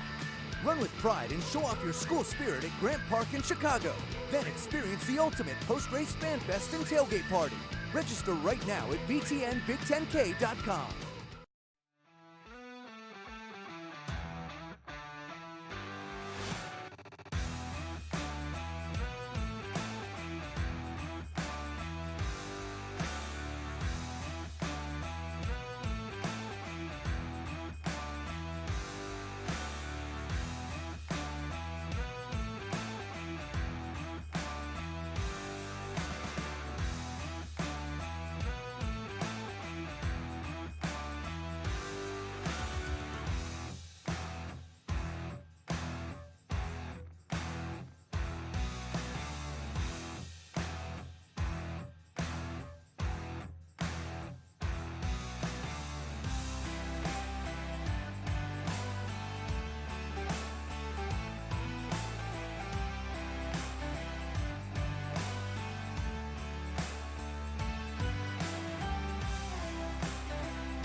Welcome back, ladies and gentlemen, to the BTN regular season.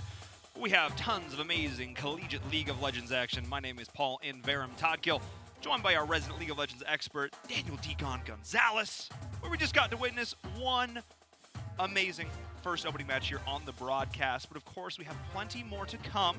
And if you're just joining us now for the first time, we're going to break down how it all works. The BTN Championship Tournament is broken down into two phases. First, the 14 teams are split into two divisions, representing the West and the East. Each division will compete in a single round-robin phase, and each match will be a best-of-3. Then, all teams from the divisions will come back together for the championships. The single elimination bracket will be seeded based on the round-robin phase, with the top team from each division getting a first-round bye. The winners will seed directly to the CLOL Championship, where they will have the chance to cement their legacy among collegiate League of Legends greats. So as you can see right there, East standings online, Michigan State now sitting atop the scoreboard after their victory over Penn State. The Nittany Lions had some great fights that they chose, but weren't able to find the one that would have got them going like the way that Michigan State does. It was a bloody affair. Yeah, we can start to see it here. There was a lot of really scrappy team fights and a lot of sick moments like that when Silas is like, hey, here's the game. Here are my hands. I'm going to put the game into my hands and do so many amazing things. I didn't know where you were going with that one. That was pretty good. That was not bad. That was not bad. The Lysandra play too. So much potential for amazing moments, but Jackie's positioning in both games was a little bit suspect and led to quite a few moments like this. Yeah, I don't think Jackie got a kill throughout, and I think that's less of a Jackie issue and more of a unpure ruination solution. He just solved Jackie very early on in this game, and there really was no answer from the side of Penn State for the top laner of the Spartans. He continually led by example. Again, we touched on, he's a captain. Doesn't matter that he's a freshman and a young man. He took care of business like an adult and got Michigan State to their 4-0 status right now. But now as we look across to the other side, to the west, we can see Illinois up there at the top. That's fitting because that's the team we're going to be taking a look at right here, going up against Northwestern in our next match here. 3-0 up against 1-2 Northwestern. They've got a mountain to climb. Yeah, they do have a mountain to climb. The Wildcats sitting at 1-2, finding some success early on in the season, and you're always able to build upon that when you find your first victory. However, they have a tough task in the Fighting Illini, and the Wildcats will have to do that with some roster changes as well. Yeah, let's actually take a look at the Northwestern roster here, because as you mentioned, they did go through a couple of changes, but all in all, this is still mostly the same roster. All four of the core members are returning. Messiah is actually going to be the only new member on this squad, putting him once again down in that ADC role. Which I think is interesting because a lot of these new players, that seems to be where they end up going because it's something that I think a lot of players have some experience in playing, and it's also something that the rest of the team can rally around, can look to defend. If you have a weak link, might as well put him on the champion that everyone's going to be gunning for anyway. Right, and I'm going to look a lot, again, to the jungler, Light Me Up. He needs to make sure that he's able to support your new player in Messiah, kind of like the way that Penn State did. Penn State did a solid job playing around their rookie. Messiah needs to be supported if Northwestern's going to find some success. Finding success in this particular matchup is pretty tough because they are going up against the juggernauts of Illinois, the team that, of course, made it all the way to the semifinals of CLOL last year, led by their captain, Zeno, who I actually got a chance to sit down to and chat with this week. Hey, Zeno, how are you doing? I have to ask, how has the season started for you guys?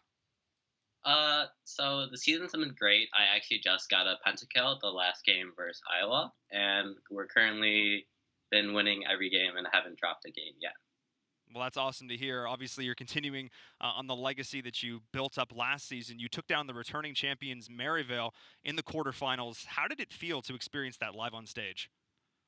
It was actually like one of probably my favorite moments I've ever experienced in my life. It was like completely unexpected. As you can see from the video, I'm very excited, hugging all my teammates. We're all very happy. No one thought that this would happen, even us. And when it happened, we just thought it was like a fantastic moment. Oh, I mean, obviously you came out of that win, super excited to then go on to fall to Columbia College in the semifinals. What were the lessons that you took away from that going out of that loss? Going into that loss, we just realized that they just like had better macro and they just had better individual play. So we just needed to improve on our individual skills and focus more on our macro play than just like trying to out mechanic them. And do you feel that's something that you've been able to do for this season? Is this the year that you go all the way? Yeah, so the season, scrims have been looking pretty good. Our macro play has been pretty good. It's kind of iffy depending on the day if we perform really well or not. But other than that, I think we can go all the way this year. Well, we're excited to see if you can get it done. Good luck in your match today. Thanks so much for taking the time to chat with us. All right, no problem. Thank you.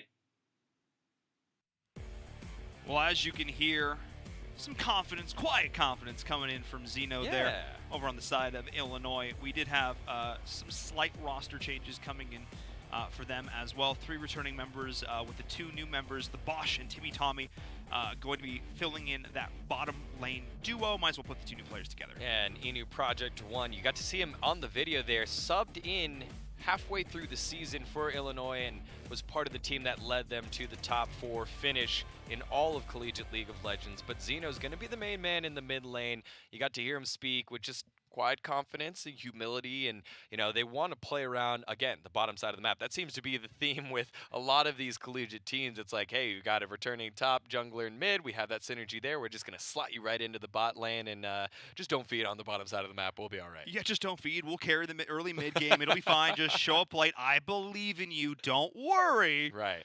And when, to be fair, you have a challenger level mid player, that's a pretty good slot. That's a little easier to do traditionally. Or like a rack. What are synonyms for slotting? We're gonna slide. We're gonna drive. We're gonna park. We're gonna park that challenger Corvette right there on the bottom in the side middle. Of the map. Yeah. The big, the big shiny Corvette that everybody just wants to walk over to and check it out. But while he's the distraction, quietly in the bottom lane, things are going well for Illinois here potentially. But again, we know Zeno's a threat, but also maybe that means, all right, we don't want to deal. Zeno's going to be terrifying. Let's just kind of write that lane off. Maybe let's actually try and exploit somewhere else. But also good luck, because where they just have master and diamond level players everywhere else. Yeah.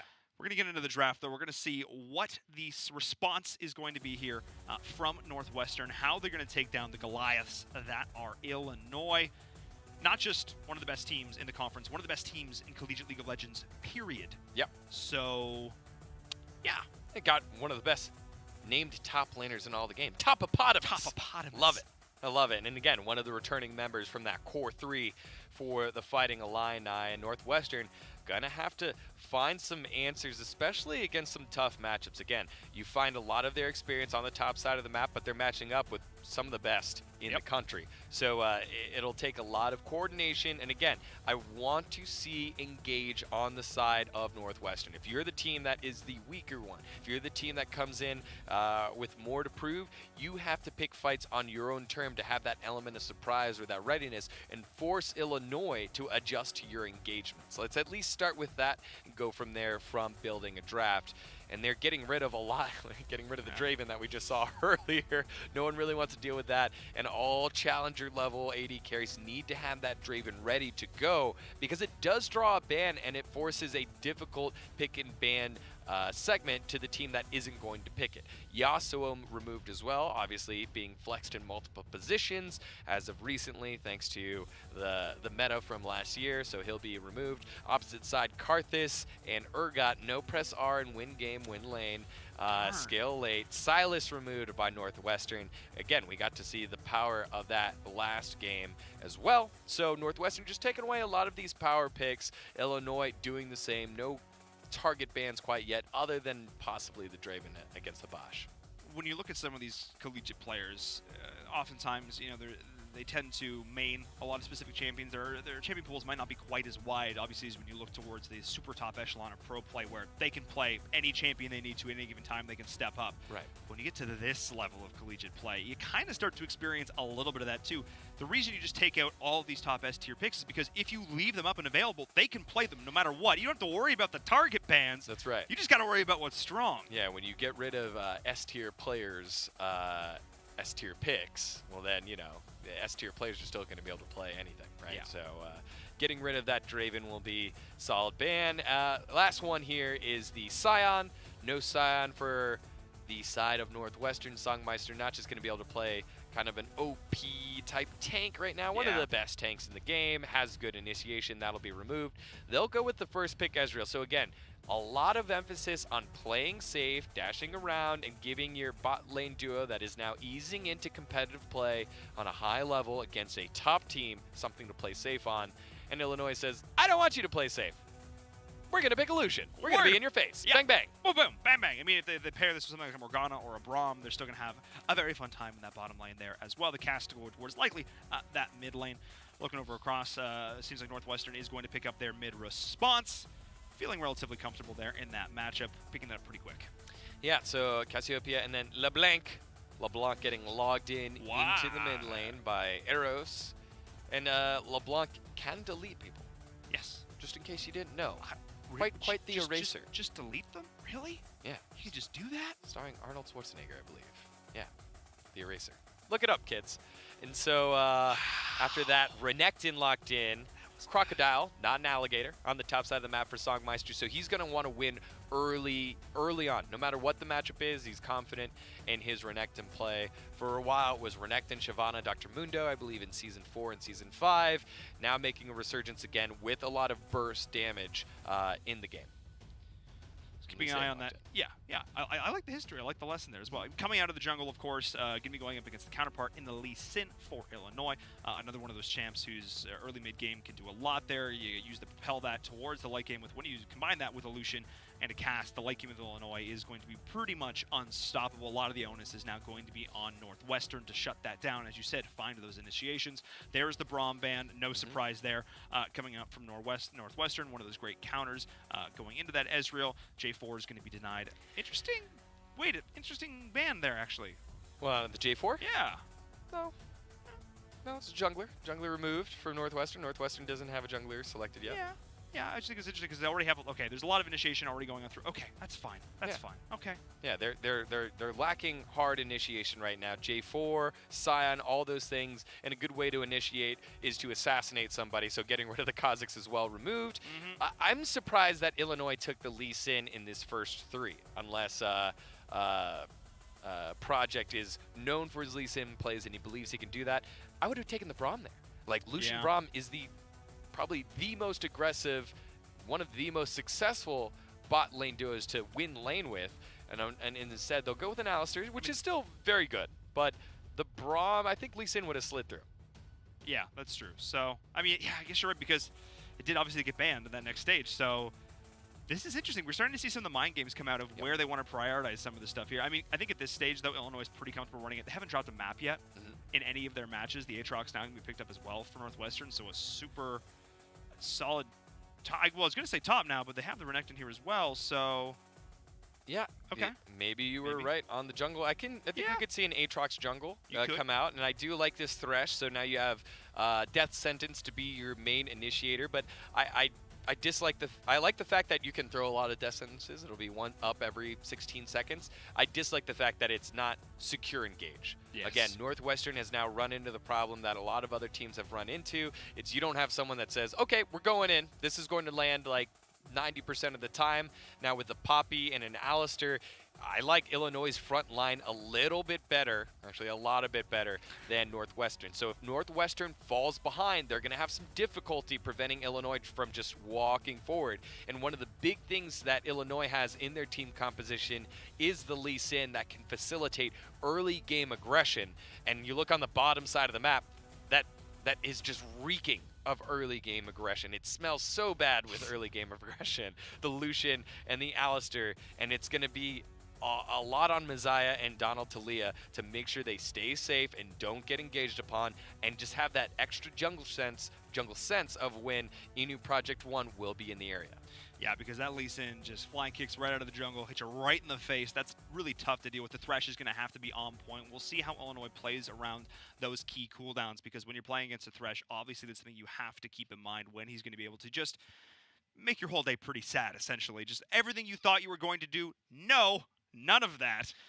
it's tough. It's Yeah, a little bit rough. I mean, great Thresh players always pop up and are able to make impactful plays, but Thresh, if that is your main engage tool, it becomes very difficult. So I think, Yeah. again, like what we saw previously with Penn State and Michigan State, we'll see a lot of fighting around vision and around the areas of major objectives, but not at the major objectives. Rarely will we see that because teams will realize once we're around there, that's how both teams want to fight. Let's fight around that and think we can get some advantage by getting some vision down first and getting to the objective first. Which now makes those last couple bans for Illinois even more impactful because we talk about those initiation tools. Now those are now off the board, which, as you mentioned, limits a lot of the options here for Northwestern. You talk about liking the front line of Illinois a lot more here. They are going to be able to waltz into these fights a lot easier. Yeah, I'm kind of surprised that we didn't see a Ornn as well. Like, Ornn would have been a solid engaged champ there that fits the mold of what's going down. No Braum, so you wouldn't have to worry about that. No Yasuo, so no wind wall.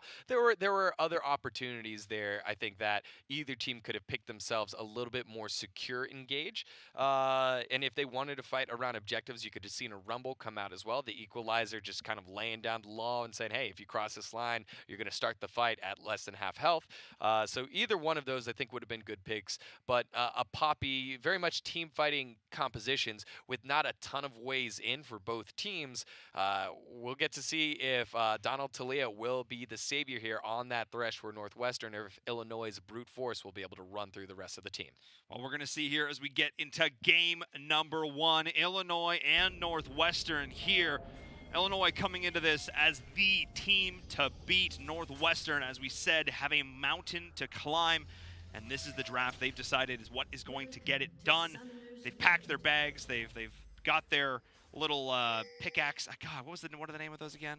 The Scythes? No, to climb mountains with. Picks.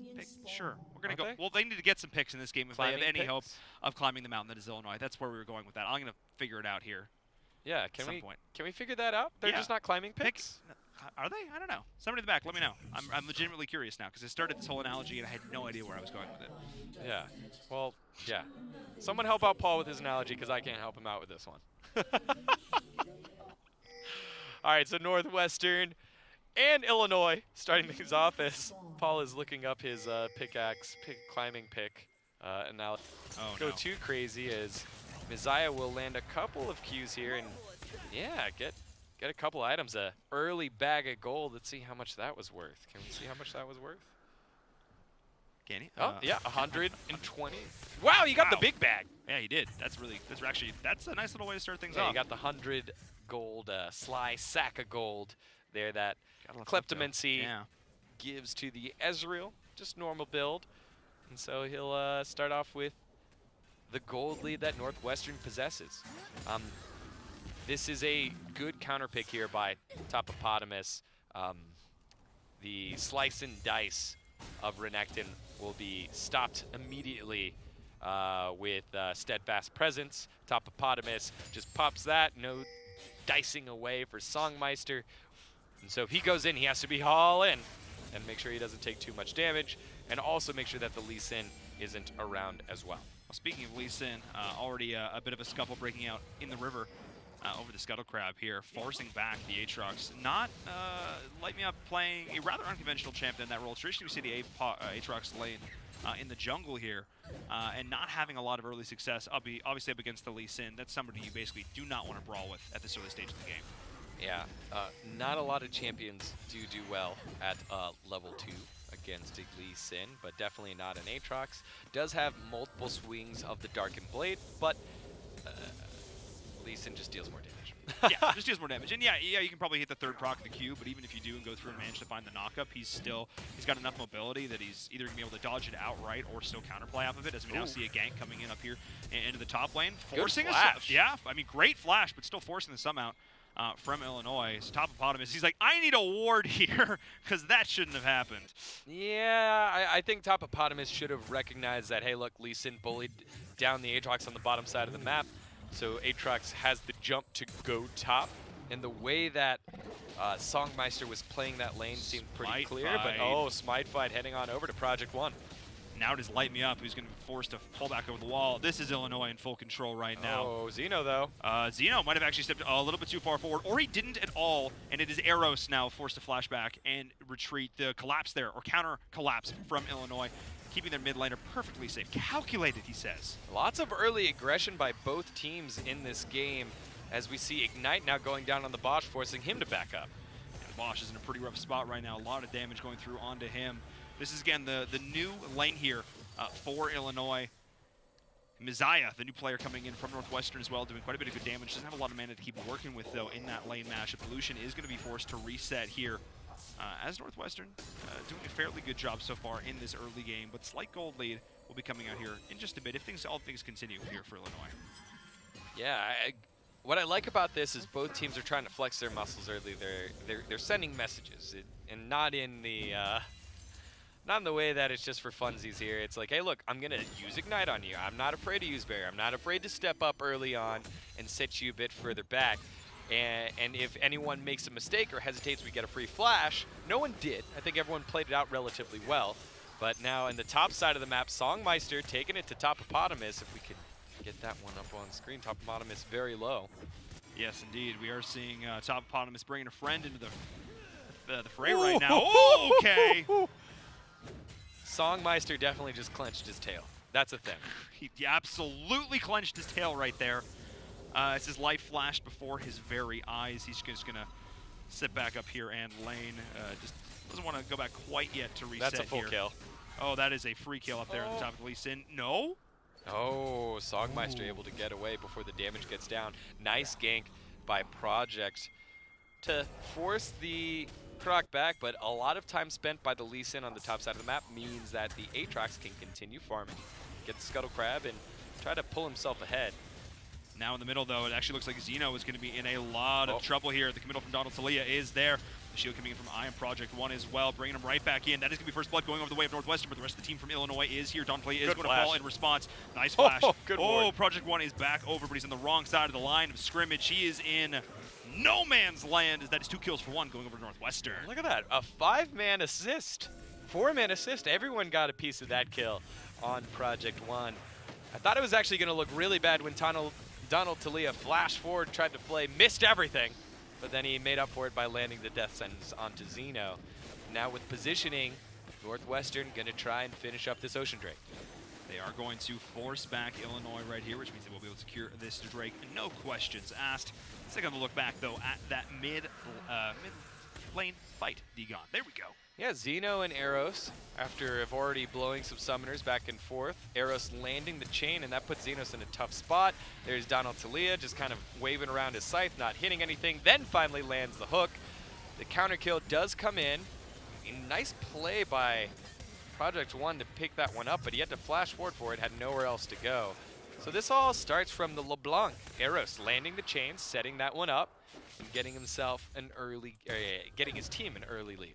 Yeah, we see an early lead here in this game, but of course there are a lot more games going on overall here in the Big Ten. So let's actually take a look at some of the scores from those other games going on. Maryland, Wisconsin winning those games respectively here. Maybe not necessarily a big surprise in that one. Let's look over towards the East standings as well, as now Michigan State up there tied with Maryland in first place. A lot of amazing games going on. Let's take a look at the West standings as well to see where things are at. Illinois, of course, still up top, but a few other teams rounding things out here. Let's get back to the action. Got to keep everybody up to date with everything going on, because when we have all these games playing out simultaneously, it's constantly affecting our scores here. Yeah, and enjoying the fact that we get to see live stats. The major teams here are obviously Illinois and Maryland, the two teams that made it to the collegiate championships, but there are other major players in this. Ohio State was the team ranked first going into the playoff tournament last season. We got to see Michigan State and their very brawly type status, and now Wisconsin as well at 4-0.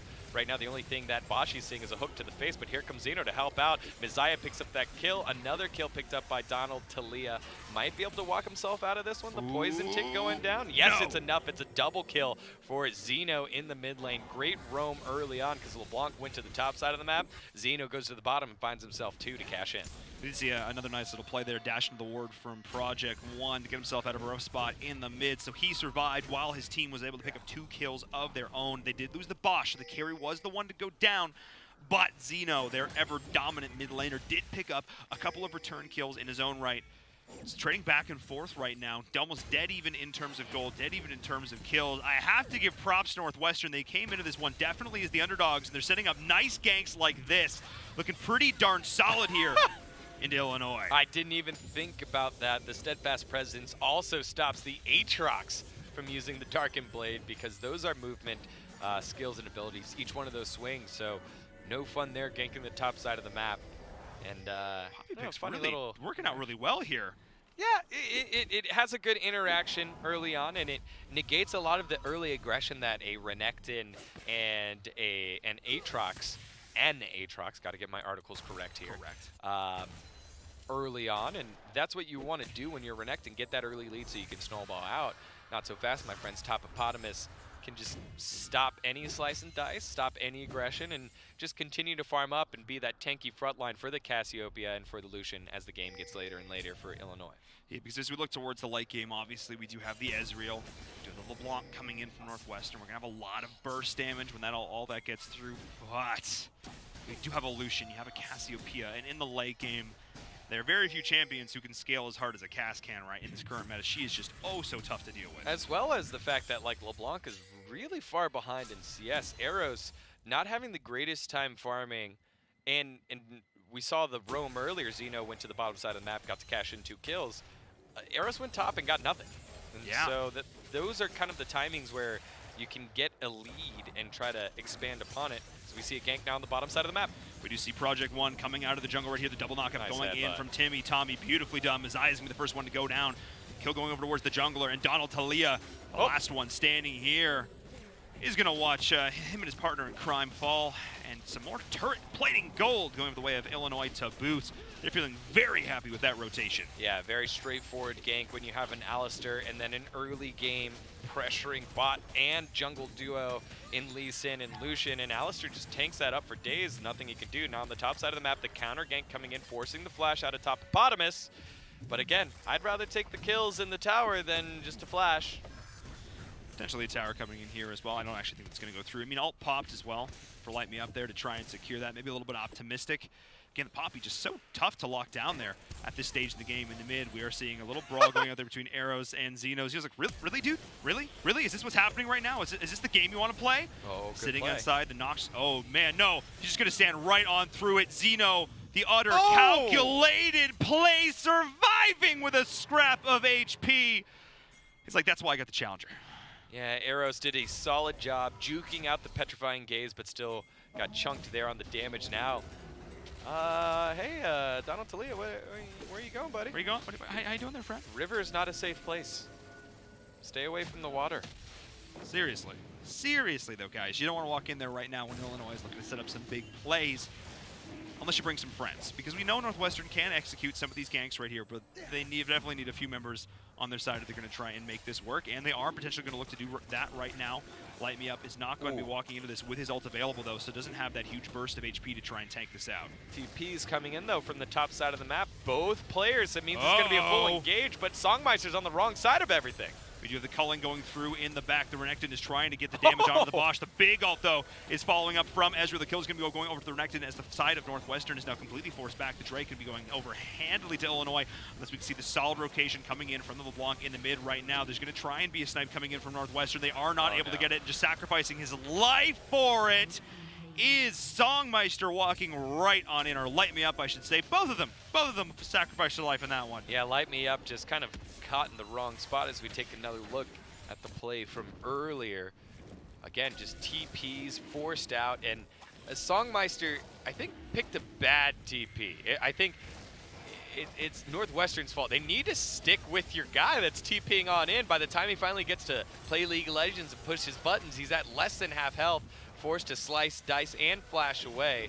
Easy cleanup for the Bosch and the rest of the crew. And then from here, I think the Dragon's got it. I don't know if it's worth, maybe it is worth to try and steal away an Infernal Drake, up your damage later on, slow down their late scaling damage. Oh, no. But the likelihood of getting caught was just too high, as you see. A normal trade here by Eros and Xeno. Again, don't get caught by the Petrifying Gaze, that's how you have to take these trades, but as they are starting to fall further and further behind our Northwestern, it's difficult to take these trades because it's a high damage team composition for Illinois. Yeah, when the miasma goes down, it's tough to play around it. Xeno, despite the nerfs onto Cash, is still playing this out beautifully up here, as we are going to see a bit of a lane swap coming in right now. And Timmy Tommy is letting Northwestern know that in the best way possible. Hey, here's a headbutt pulverize. Get out of my lane. Have fun. We're going to take your tower. Mine now. You took too long to rotate, so that's going to happen. But in the mid lane, Xeno's looking oh so good. Beautiful timing there onto that ult, and now he's going up in a 2v1 situation. He's already found one kill. The Darkened Blade coming through from Light Me Up is doing a lot of work, and we do have the shutdown going on in there, triggering out the ult for Light Me Up. Does find the res right there, but that was still a sick play. But Northwestern walks away with that looking really solid. Yeah, that was a crazy set of flashes there between both of them. Hopefully we'll be able to get the break that down. Well, something that wants to break down right now is Songmeister against Topopotamus. He's trying to get through him and just has not been able to slice through it at all. And Topopotamus, as the tank, might be able to get through this one using Keeper's Verdict. Misses and will go down. So finally Songmeister on the board. Let's take a look at that mid lane fight one more time. Xeno and Eros. Xeno's been winning these trades pretty handily, as Eros isn't able to move when he's on the miasma. So you throw the miasma where the initial clone was. He's not able to go anywhere. It walks back onto it, unfortunately. Trying to bait it up. Here comes Light Me Up, and then take a look at both these flashes. Right there! They both swap places, and Xeno almost is able to get the kill. However, Donald Talia able to pick that one up. It was a pretty cool little interaction there. Both players mind reading each other. Both flashes gone. The kill does go over to Donald Talia and not the Aatrox and Light Me Up. I think that's pretty smart. So otherwise it's like, hey, that was a cool interaction. But if Xeno calculated that one with his big brain, you know, 750 gold over to the Thresh, not as much as to the Aatrox. Now as we look towards his bottom as well, the LeBlanc trying to get some more kills going here after a pretty rough laning matchup here up against Xeno, who's just looking so terrifying. The Elko's evidence doesn't even matter. He's trying to bring Songmeister back into the miasma, but Songmeister's just absolutely gone. Xeno is so fed at this stage in the game.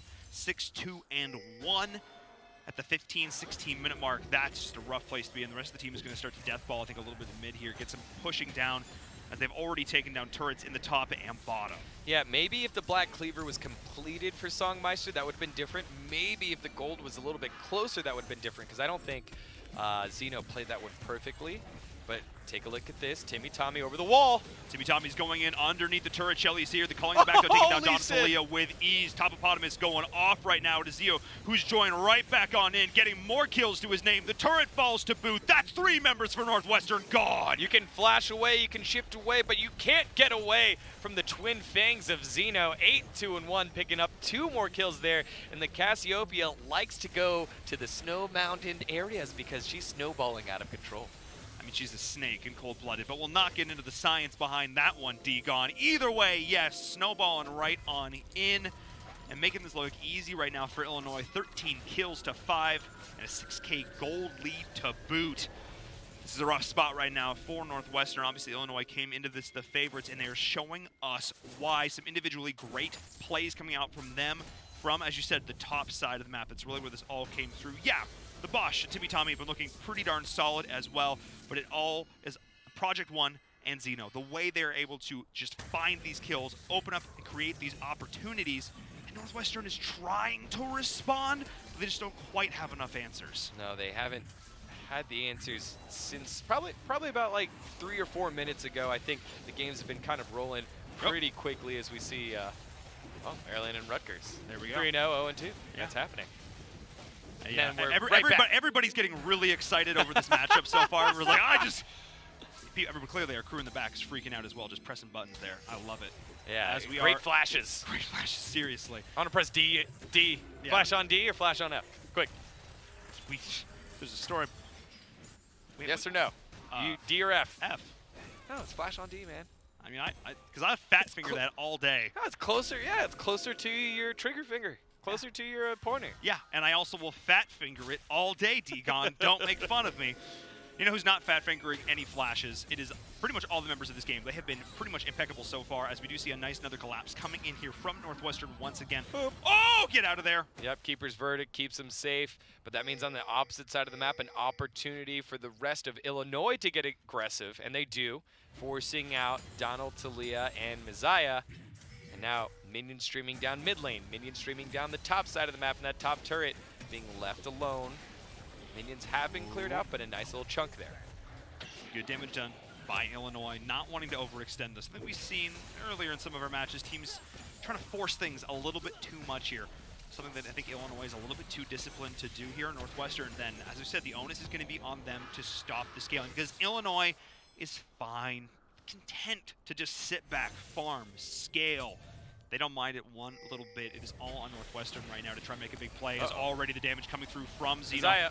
And that is now just a massive play there onto Ezreal, absolutely destroying him. Timmy Tommy as well, taking down his counterpart in Donald Talia. All off the back of an amazing initiation there off the back of Miasma. Where are you gonna go? Yeah, that's such a weird engage, because you're not usually thinking Miasma as the engagement, but it was placed perfectly along the pathway of two members of Northwestern. They didn't know where to go. Great ult there from Project One on the Lee Sin to line up the Dragon's Rage and get 2 knockups. And now the tower is theirs, and the base at 20 minutes already being unlocked.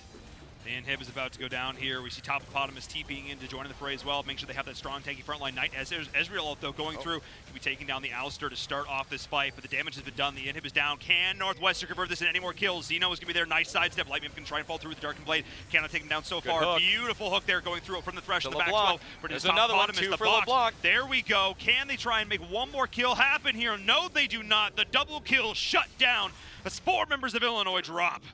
Yeah, the overstay is real for Illinois. They do get the inhib, but now Baron has just spawned and will be a beacon of hope for Northwestern. If they're able to pick it up, I don't know if they have enough damage. Plus, you have a Lucian that is relatively farmed, can deal some damage here, doesn't have his Black Cleaver, but can get assassinated by the LeBlanc if it happens. Arrows get soloed out by the Bosch. And the Bosch showing who's the boss in the 1v1. He'll take the victory.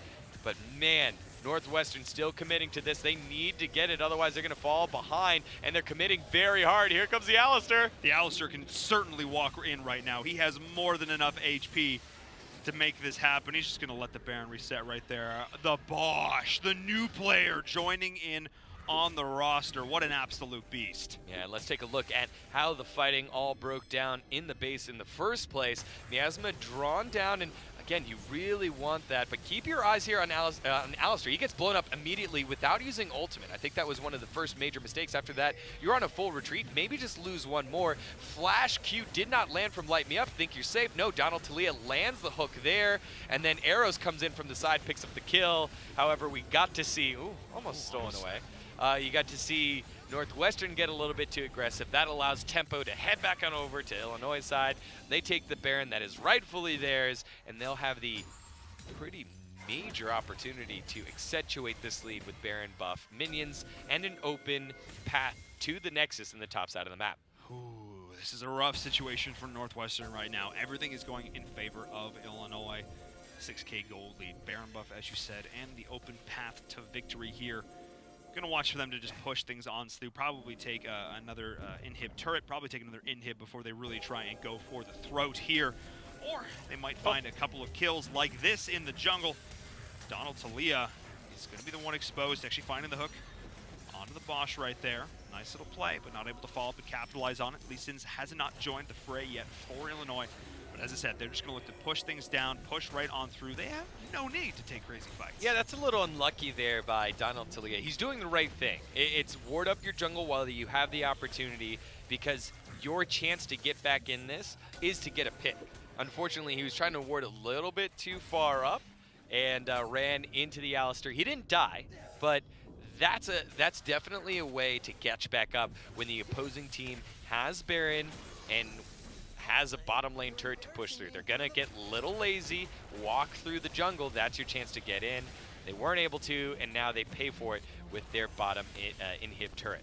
Pushing in now with Baron empowered minions, looking towards his second inhib here in the bottom. Gonna be able to take it down. There's the initiation from the Alistar, the knockup on Mia, who's going to be able to get out for now, pushing everyone back in through the culling from the Bosch on the flank. He's doing so much work. Diving underneath the tower, though, is Timmy Tommy, trying to create space for his team and doing so with ease as the last inhib turret does fall. The inhib is getting oh so low. This is the chance for Northwestern to try and go back in.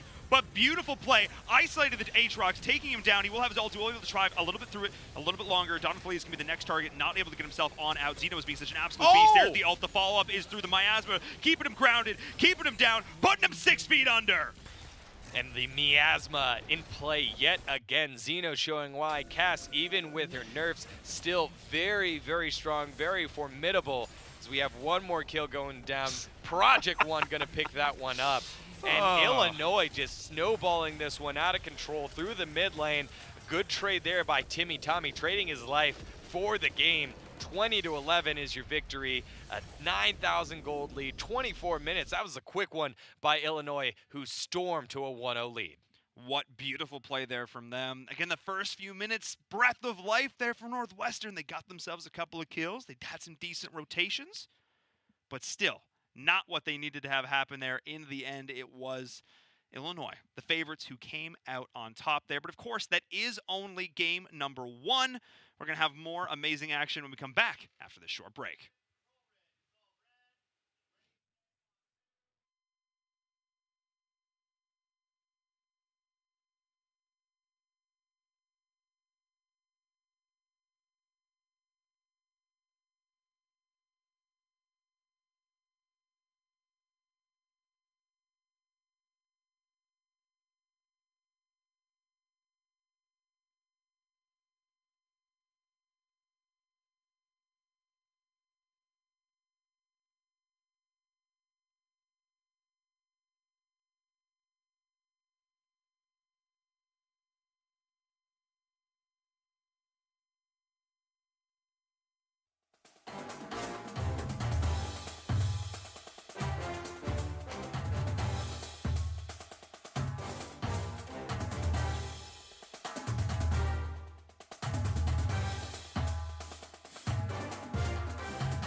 August 11th, the BTN Big Ten K is back. Run with pride and show off your school spirit at Grant Park in Chicago. Then experience the ultimate post-race fan fest and tailgate party. Register right now at btnbig10k.com.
Join us.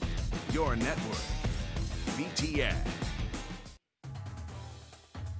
Welcome back, ladies and gentlemen, to the BTN regular season, where we just saw Illinois take down Northwestern in convincing fashion, led by their captain Zeno. They did so much work in that very first game. I'm in Verum, that's Degon, calling the shots here, and quite pleased to do so because there are a lot of crazy plays going on. Yeah, both teams going back and forth and picking a lot of fights. However, Illinois was able to find the ones that they wanted, and a lot of gold funneled onto the Cassiopeia that got to the late game and just dish out damage very safely. A great usage of Miasma over and over again. Very impressed with Zeno's play. Oh yeah, we're going to take a look at some highlights from that last game, and you're going to see it here. A lot of situations where it looked like Northwestern was going to be able to make a play, and then it just got shut down. Yeah, you can see this fight right here. Again, Miasma just preventing all the champions on the side of Northwestern from getting in and out. You have LeBlanc that wants to move around. You have Ezreal that wants to shift around. You have Renekton and Aatrox. That's 4 of the champions being shut down by one single spell off of one single champion. And it's not just any champion, it was the focal point of Illinois' damage. It made it so difficult to get onto the back line and deal damage. And when Zeno decided to go forward, things like that happened. Great ults, petrifying gaze, and just cleaning things up. Yeah, just absolute deletion coming in there. Really quick game. Looked about 24 minutes there at the end, with over 20 kills going over the way of Illinois. Again, they were the team who came out of this, went all the way on to the semifinals of CLAW last season. They are one of the top teams here in the Big Ten, so no real surprise there.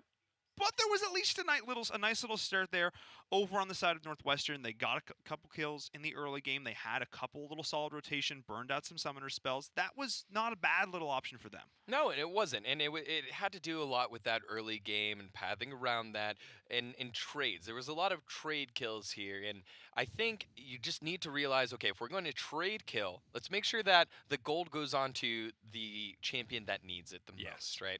Every time there's a trade kill for Illinois, especially early on, the gold was landing on the right targets. However, I think Donald Talia picked up a couple of too many kills there, 2 or 3 kills early on that Thresh took instead of the Ezreal, instead of the LeBlanc. And if you're going to play an assassin, they cannot fall behind. And LeBlanc was falling very far behind in CS, wasn't finding kills, and then just became like, 0-0 and 0 LeBlanc is not the same as a 0-0 and 0 Lysandra or Cassiopeia or something else that is going to scale later on in the game.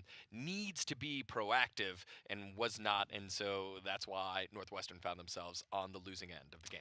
They did find themselves on the losing end, but some cool things to talk about because, again, there's more going on here than just esports. There's a lot of really cool stuff happening at Northwestern, coincidentally enough. We actually have some marvelous medical musicians doing some cool stuff over there. As students and physicians, our lives operate at a frenetic pace. Music is an outlet where we can de-stress and engage with each other. When Michael and I got to campus, we realized that there wasn't a big instrumental group for us to be a part of. And so we decided to create our own group. The Northwestern Medical Orchestra is comprised of students, alumni, faculty, and staff from all over the Northwestern medical community. And by playing for our colleagues and patients, we hope that we're promoting healing with care and empathy. Music is universal, and there's no denying that music has a positive impact on people's lives. We just want to make people happy and feel better. I think medicine and music have a lot in common. They both involve teamwork and sensitivity to others. That's exactly what we strive to be as doctors to our patients. It's really cool to see all these amazing sort of, I guess, above and beyond community things that go on at these schools. Getting involved in extracurriculars and making your own extracurriculars is obviously something near and dear to the hearts here at these schools. One of those things, of course, being playing League of Legends, which is pretty sweet. Yeah, I love the fact that they found an avenue that needed to be explored, especially in the artistic realm. Yeah. And filled it immediately. You yourself, a guy that loves music, right? How many instruments do you play? I there, think I Paul? played like 12 instruments at one point. I'm probably a bit rusty at this stage, though. It's been a while. Now, does that include all of the air instruments that you do during commercial breaks? Like Yes. that includes your air guitar, air bass. you guys don't see do it, air but- drums, and oh, then yes. you also do the wraparound of how many drums you're doing it over here. Yeah, I and channel then my sometimes you come over here and you Neil do it over Peart there. on that one. Yeah. So I just wanted to make sure that all 12 of those instruments included the 3 that you do here. Yeah, I'm really bad at the drums, but the other 2, guitar and bass, absolutely. Of course, I am not a doctor, so I couldn't join their amazing orchestra there. But you know, it is what it is. Northwestern, of course, the school itself doing a lot of cool stuff. The team in this situation falling a little bit short. Yep. Going up against Illinois. Illinois being one of those squads we're going to tout all season long as being the team to beat here. They brought back most of their roster from last season, but they do have a few new faces joining them on the squad. One of those new faces is the Bosch, who we actually got a chance to hear a little bit from earlier on, and he had this to say. We have a great sense of community and on our team, and it feels like we are friends first and teammates second.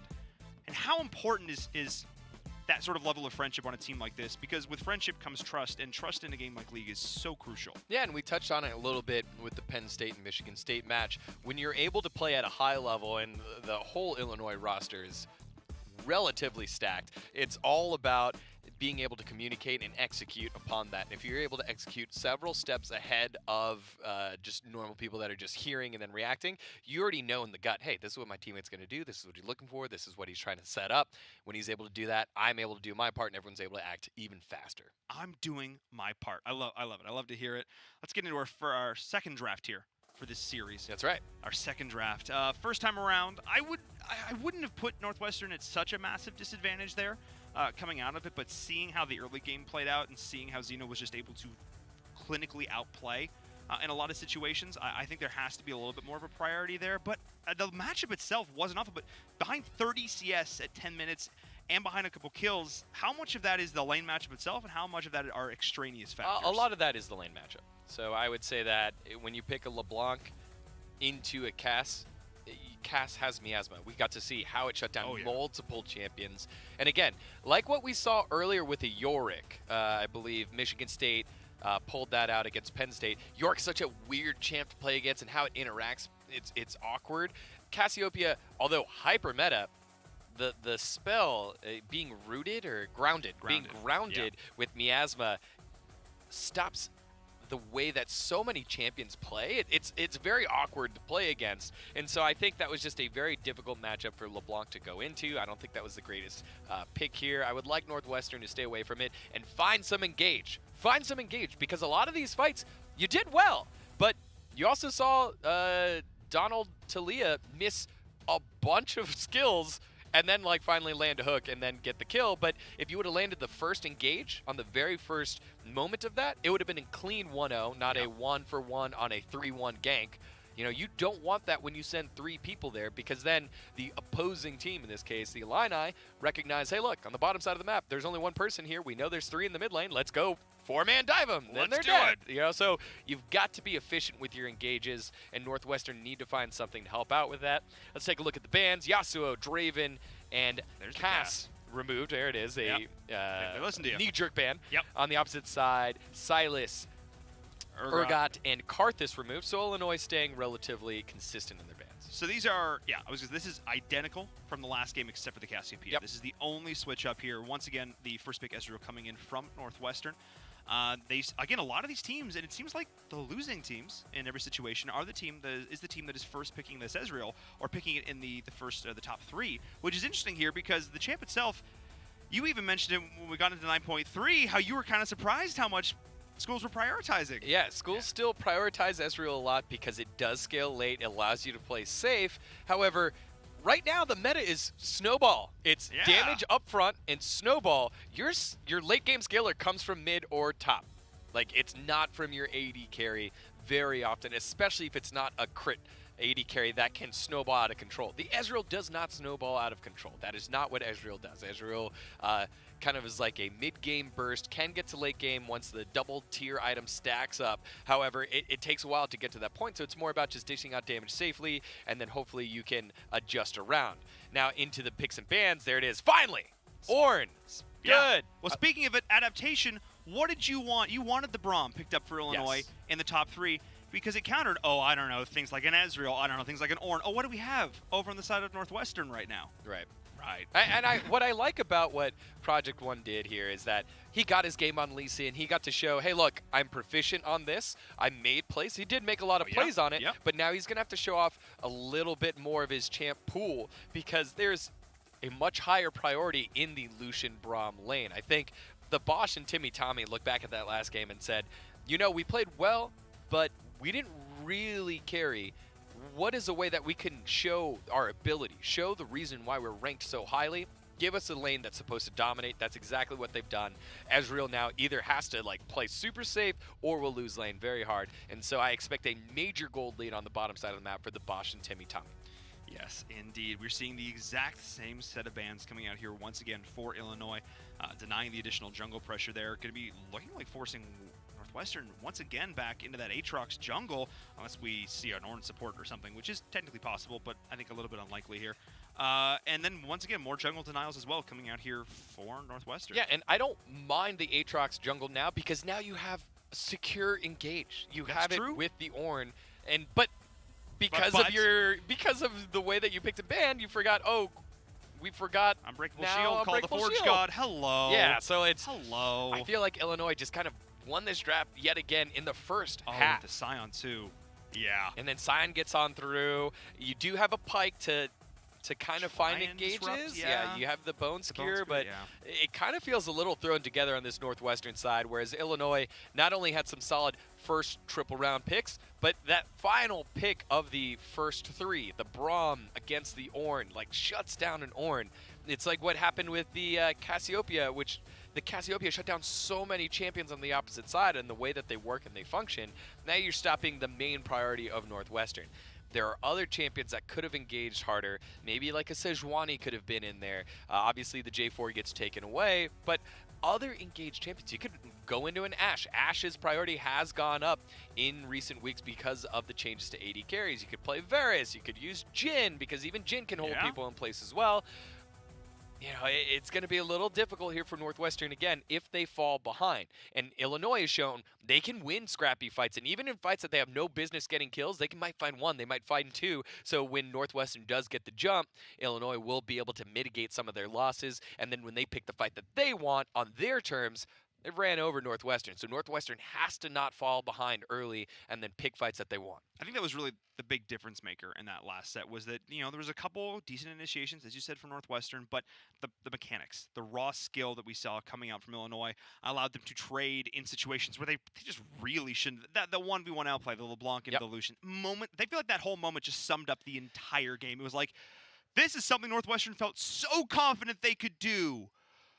But no, that felt like the whole game in a nutshell. And that's the fight that you need to take if you're LeBlanc. You're an assassin. Yeah. You see an AD carry, you need to win that. And I think even a small thing where like Lucian's piercing light, his Q landed. Like it landed. With LeBlanc, you have to dodge around that. You have to distortion around that. He predicted the jog too, and she was like, and that's like. Yep. So it's those kind of, it's a game of inches right there. And it's those kind of plays that will make or break your legacy here. And right now, Northwestern sitting at 1 and 2 with their hopes of getting a high seed for the playoffs are starting to fade. They need to find something out of this bag of tricks against Illinois. Yeah, they're sitting in a bit of a rough spot here. I mean, Illinois has not dropped a game yet so far this season. They're looking pretty good coming into this. And again, of course, we talked about their legacy. We'll continue to talk about it because it does lend relevance to this because 3 of those 5 members are returning here, and it is that core, that top section of the map that you mentioned before. But I do like what I'm seeing, adding in these 2 new members down here. The Bosch and Timmy Tommy have looked solid. They've had their own individual mechanical plays. And we'll see if they can continue it here in game number 2. The one thing they have such big shoes to fill, stepping up onto this roster, so they're definitely the squad, the duo that we have to keep an eye out for. Yeah, let's see if they'll be able to hold up here and do the damage that they're supposed to do as the picks roll on in. I'm excited to see them play a little bit more aggressive in this matchup here. Donald Talia had a good roam early on, but I would say his roams were not as impactful as they needed to be. He'll have to try to find more of an impact here with Pike, and Pike is a support that can carry. He's one that can definitely roll out of control, especially if he gets his lethality items, starts assassinating champions that have no business to be killed as they have a lot of health or armor. but we'll get to see if he's able to make the impact with his new bot lane duo in Messiah. Yeah, we'll keep an eye on those bone skewers because, as you say, those are like the thresh off and can just totally disjoint here or something and make it happen. So we'll see if they can make some big plays here going up against the Goliaths, the Titans, the Juggernauts. I'm going to come up with more descriptors for what Illinois are here. They're big and they're scary. Behemoths. Thank you. Yes, Behemoth. Perfect. I'm a wordsmith. Yeah, I like it. I can tell. Oh, a little bit of trading in the river. Ezreal, no sly sack of gold this time. The 100 gold to start things that off. was nuts. That was really nice. That's some good RNGesus right there. Yeah, I mean, clearly they got that in the morning. Pray to RNGesus. You're going to have a much better time in these matches. Well, theoretically, yes. I mean, to be fair, though, the side of Illinois, you want to shut down as much of the random chance as humanly possible. You want to make this win a sure thing. So Northwestern going to start again on the bottom side of the map. So is Project One. Now playing a different jungler. Going to play the Kayn. Kayn, again, snowball jungler, can get absolutely out of control if he goes Shadow Assassin Kayn. If he goes Rast, more of the team fight, knock up, help out the rest of your team in those fights. Kayn, a solid jungler, and Project One, a solid player. Yeah. See if he's able to maximize the ability of that champion. Yeah, so far nothing too crazy going on here. Both junglers are likely not even actually going to trade out. Scuttle Crabs here. We're just going to see the Aatrox, so I can pick that up as they play this out really safe. The Lissandra mid matchup, something I want us to keep an eye on for sure as we go on through, because Lissandra is one of those champions that we've seen so much of in recent times. Everybody knows Lissandra, everybody knows how to play her, everyone knows how to play against her, but a good Lissandra takes things up to the next level here. And if we're talking about mid laners here in the Big Ten, I would say that Xeno is definitely up there for consideration. Yeah, definitely. I think it's an interesting pick into the Lissandra, again, the LeBlanc, right? Both times, Eros and the rest of Northwestern's coaching staff got to see the mid laner that they were playing up against, the Cassiopeia last time, this time the Lissandra. And LeBlanc kind of feels like is at a deficit within the laning phase against both of those champs. With the Cassiopeia, it was obviously the Miasma. We hit on that a bunch of times. This time with Xeno, it's Ring of Frost. Every time a distortion is used forward by LeBlanc, Ring of Frost can just be popped and then just gets rooted in for a little bit of damage, right? Gets rooted in for the damage, Ice Shard comes out, and then if they wanted to follow, she could use Glacial Path into the Claw. So it seems awkward that they want to get Eros on this champion in such a difficult matchup against the focal point of the team of Illinois. So maybe the idea here is, hey, we're going to put you in a tough matchup. We don't need you to win lane, win game. We need you to get to one item, shove in the lane, and then go gank, go roam. Yeah. Because the roam last game for Xeno, who went to the bottom side of the map, got himself 2 kills. Yeah. LeBlanc needs to get going from the other lanes. Yeah, the LeBlanc last game just didn't feel hyper impactful really at any stage. There were a couple some good situations there, but every single time that Eros tried to make a play and the rest of the team came on in, Eros was the first one to fall. Xeno would pick up that kill and then look to convert it into something else. We see a little bit of an aggression forward here, down to the bottom. Not connecting, though, to Key Bone Skewer, but we do see the knock up there on to both members of Illinois. They're just going to back right on out, though.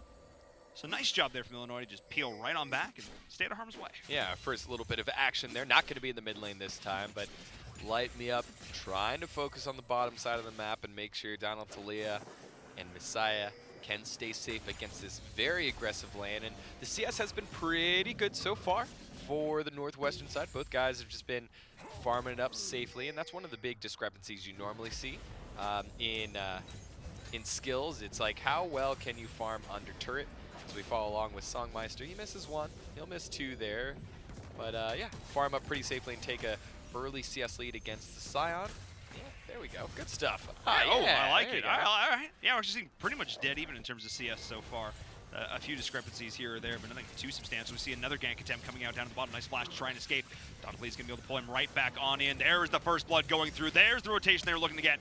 Unstoppable shield is keeping Timmy Tammy alive, but the ADC does fall as now the rotation is coming in once again from the Scion. The follow coming out of the jungle as Project One is there, but the Ornn is doing a great job of starting that down, getting himself the flash out. But there we go, the reinitiation off the back of the Lissandra. There's going to be maybe 2 kills. Can they find them? No, they don't. As now Xeno stepped too far forward, sacrificing his life and accomplishing nothing as every single member of Northwestern survives. Wow, the TPs can no longer be canceled, so in goes Topopotamus. Here comes the rest of the team, though. Boneskier gonna land on the side. That's not the one you want. And now Project One getting aggressive. He'll trade it back on in, but his life is not long for this world. Light Me Up should pick this one up very shortly. No, it is Songmeister picking it up. Songmeister very low. Topopotamus will get himself the second kill. Stun gonna go down by Donald Talia. No, it won't. The minions are doing a lot of damage, and now Topopotamus will slow this one down. The botch died, has respawned, and now joining the fight. There's the kill by Sion. The slow goes down, and Illinois, after a long, drawn-out fight, end up taking more kills out of this whole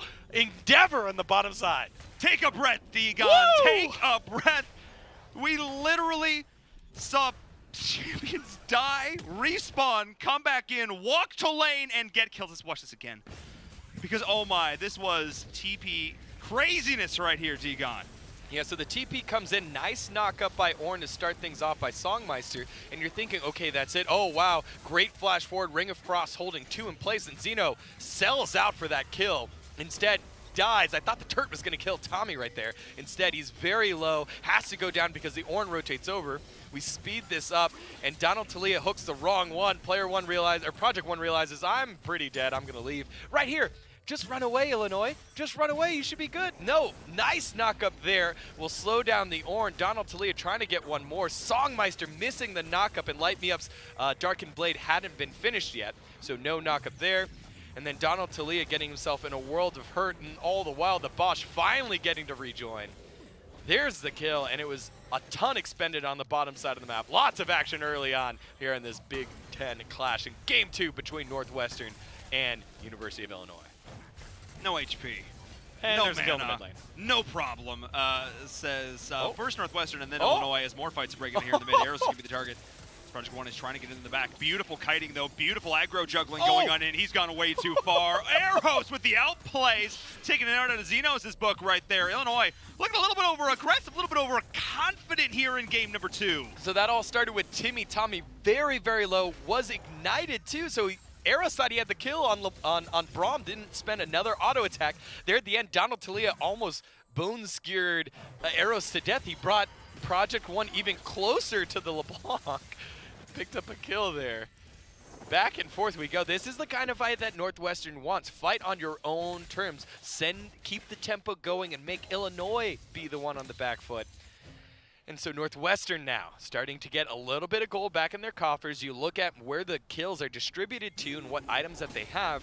A lot of gold on Light Me Up, trying to get the CDR so he can get the Darkened Blade in over and over again and get the swings on there. And what I love that is happening now for Northwestern, it is so contrary to the style of Illinois. Illinois is patient. Illinois sets up the strategies. They go in, they're very calculated in how they play the game. Northwestern is like, if we just scrap with them and they don't know what's going on, they don't have the chance, they don't have the ability to just set up these big plays. We're just going to shut it down ourselves by constantly being the aggressors. And I like this from Northwestern. They're finding some opportunities here as Topopotamus and Songmeister go all out here. Top Songmeister way overextended, underappreciating the tankiness that is Sion. Yeah, you know, you could pretty much tell that Songmeister's not a math major because he did not calculate that one too well. Make sure he's not an accountant either because the taxes would be I should wrong. hope he's a music major. Let's be honest. We can look that up. It looked good to start, but unfortunately, he's an econ major. Oh, yeah, sorry. Yeah. Come on, Songmeister. You got to Stocks and calculate that one. bonds. Got to calculate that one pretty. Buy not low, sell so high. well. Come on, as we go into this fight right now, the first pick out of the Aatrox doesn't even get a chance to use his ult because of the engage from Lysandra. It is now Arrows back against the wall. Put him up against the board, says Illinois. And that's a sweet little double kill going over to the side of Illinois. They do lose the Braum in the process, but the Drake pit's wide open. Yeah, again, Northwestern, you lost your engager in the top side of the map. Yes, you shouldn't have died 1v1, but you're having difficulty if you're not picking the fight on your own terms. If you go in just because you want to. Oh, Xeno getting caught out there. Nice play there by Donald Talia, but here comes the Bosch, showing why Lucian is one of the top champions to get picked. Full combo forces the heal, and that means Infernal Drake heading over to Illinois. Bosch is looking so good. The new player to join in on the roster, looking oh so clean in his debut match here on stream. 7 kills to 5 now going in favor of Illinois. They're only about 1K gold, so nice job there from Northwestern to stay even pretty much across the board right here. However, we do look at where those kills are distributed, as you said. The Lucian looking not too bad here. It's a Scion actually taking the bulk of these kills, and it's showing in his tankiness. This is going to actually enable the rest of his crew. That's great analysis. What I want to analyze is that they're both top lane econ majors. Oh, that's actually really cool. Yeah. So Pretty neat. we know which one is going to tell me a little bit more about supply and demand as the game gets price elasticity, as we do see the Call of the Forge God going right on in. Ooh. And a nice clean little flash to get right on out of it. Yeah, good flash there, but now that the summoner's gone, Light Me Up spent a lot of time on the bottom side of the map to set up that first skirmish. He needs to make sure he comes back to the top side to punish the Scion with that flash. And a bounty on him as well. And exactly, a bounty on now, 600 gold. Going over to whoever can claim that. Light Me Up is going on in. Nice side step from Project One. He's going to be able to get himself back over the chains, not connecting. That was close. That was a little close. That would have been weird. It was like close. mainly in the wall, so I think he would have been okay either way. Yeah. But he loses out on the Scuttle Crab. Oh, hey, that's a charge. That is a charge right on into the orange. Like, we were 1v1ing, man, and you left. This is to go right back in. There's the ult side of arrows. He is going to be a target instantly taken down. The tankiness of Illinois cannot be understated as the Aatrox is here. Pop the ult, does not even matter. World Ender. Yeah, right. Oh, no, Donald Talia. Well, he's now caught out in a bit of a rough spot to say. He doesn't have any mana, though, so he might actually be able to escape this one. Yeah, Donald that Talia. was... Oh, no. Oh, yes. Hang on. Hello. Hello. The ripped arrow gets the kill. I've never seen that before. Donald Talia tried to use the death from below, and instead he said, how about a claw to the face? Oh, that was great. That was fantastic. Oh, let's watch that again, Degon. Oh, boy. Things are getting a little bit saucy here. All right, so we thought that, for a little while, I thought Project One forgot how to play. He used his skills onto nothing, was forced out of the wall, and then goes back in. Great setup for Topopotamus to come in. Great ult. Arrows had an opportunity to distort out. Instead, ended up walking to his death into the ult of Kane. Light Me Up. His ult goes down as well, so no blood well to keep him back alive. The World Ender. And then Donald Talia misses the death from below, as we said, but then the ignite, and look at this. Shelly said, I want a piece of the action. Pa-pow! That's awesome. The big left claw right to the face of Illinois as now back in action. Oh, nice flash. Dodging out most of this little crew members here. Okay, wait, he's actually deciding he wants to try and go back in. No, there's the nice counter initiation there. Yep. From Bone Skewer gonna land. Bone Skewer, yeah. Wow, that was still Xeno pushing it to the max against 3 champions. Bought a lot of time for the rest of his team. Songmeister now stuck under turret against 3 champions. Nowhere near the same type of moves as Xeno, but definitely the same result plus the turret going down. I mean, he called the Forge God, and the Forge God hung up on him there. That was good. Bit of a rough spot. Illinois is going to get the turret to boot there. We don't take collect. Yeah, we don't collect calls, seriously. This is calling out a province. Anyway, Northwestern also trying to take a counter response down there in the bottom. Looking at it now. Hey, it is what it is. Northwestern is playing, I think, they're playing fast, but I don't think they're playing too fast. They're not Fast playing and control. loose. Yes. Yeah, you know. And again, I wanted them to be the ones that are taking the fights to Illinois, but right now it just seems like they're just taking the fights. Right? Any fight that's coming, they're taking it, and they're fighting on their own terms, but they're not playing smart right now, and they need to make sure they're not falling too far behind. As you see, great play by Xeno yet again to get away.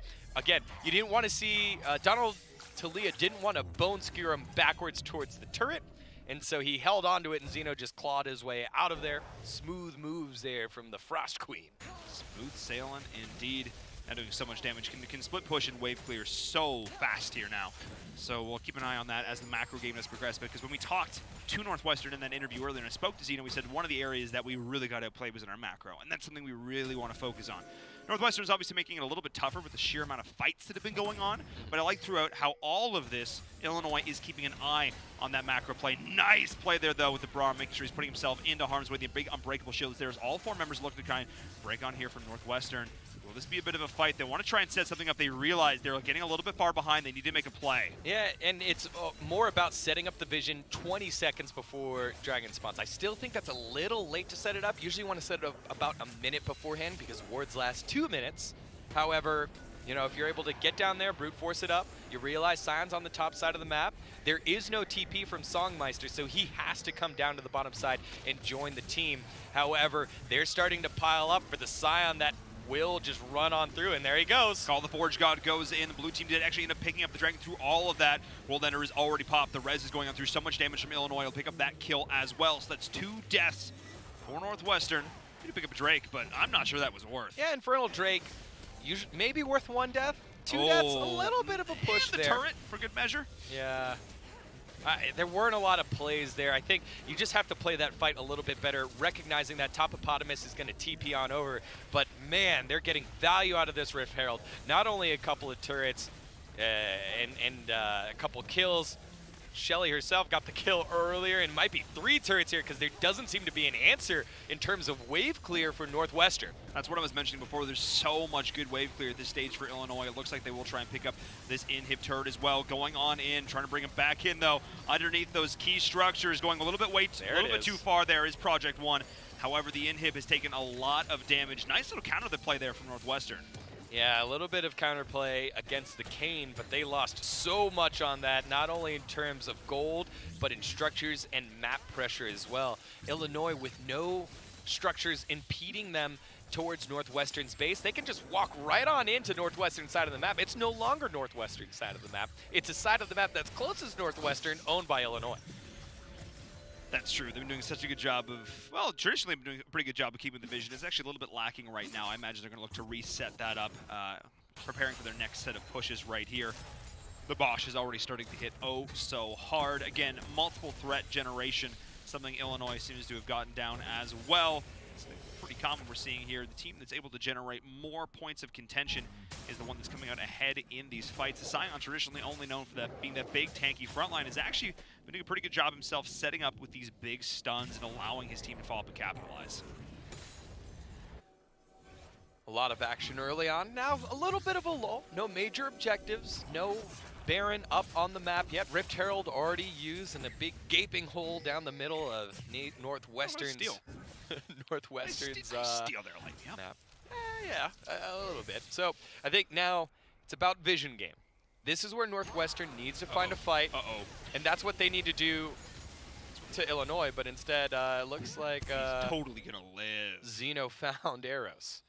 I feel like both those guys in the mid lane have like sci-fi type names, you know, some sort of like Space Odyssey. Xeno against Arrows. Xeno coming in to take down Arrows here in the jungle, and now it is Xenos getting caught way out of position. Actually go right back in. Beautiful hook, and he's actually getting picked off right there. The rest of Illinois is trying to go on in. Nice brawl maul to knock them both up, and it's now Donald Talia in a rough spot. He is going to go down. That is Bosch on the rampage. The ult is going to kick right on in here. World Ender, he's just trying to stay alive as long as he can, but he's up against the board, chasing him on down.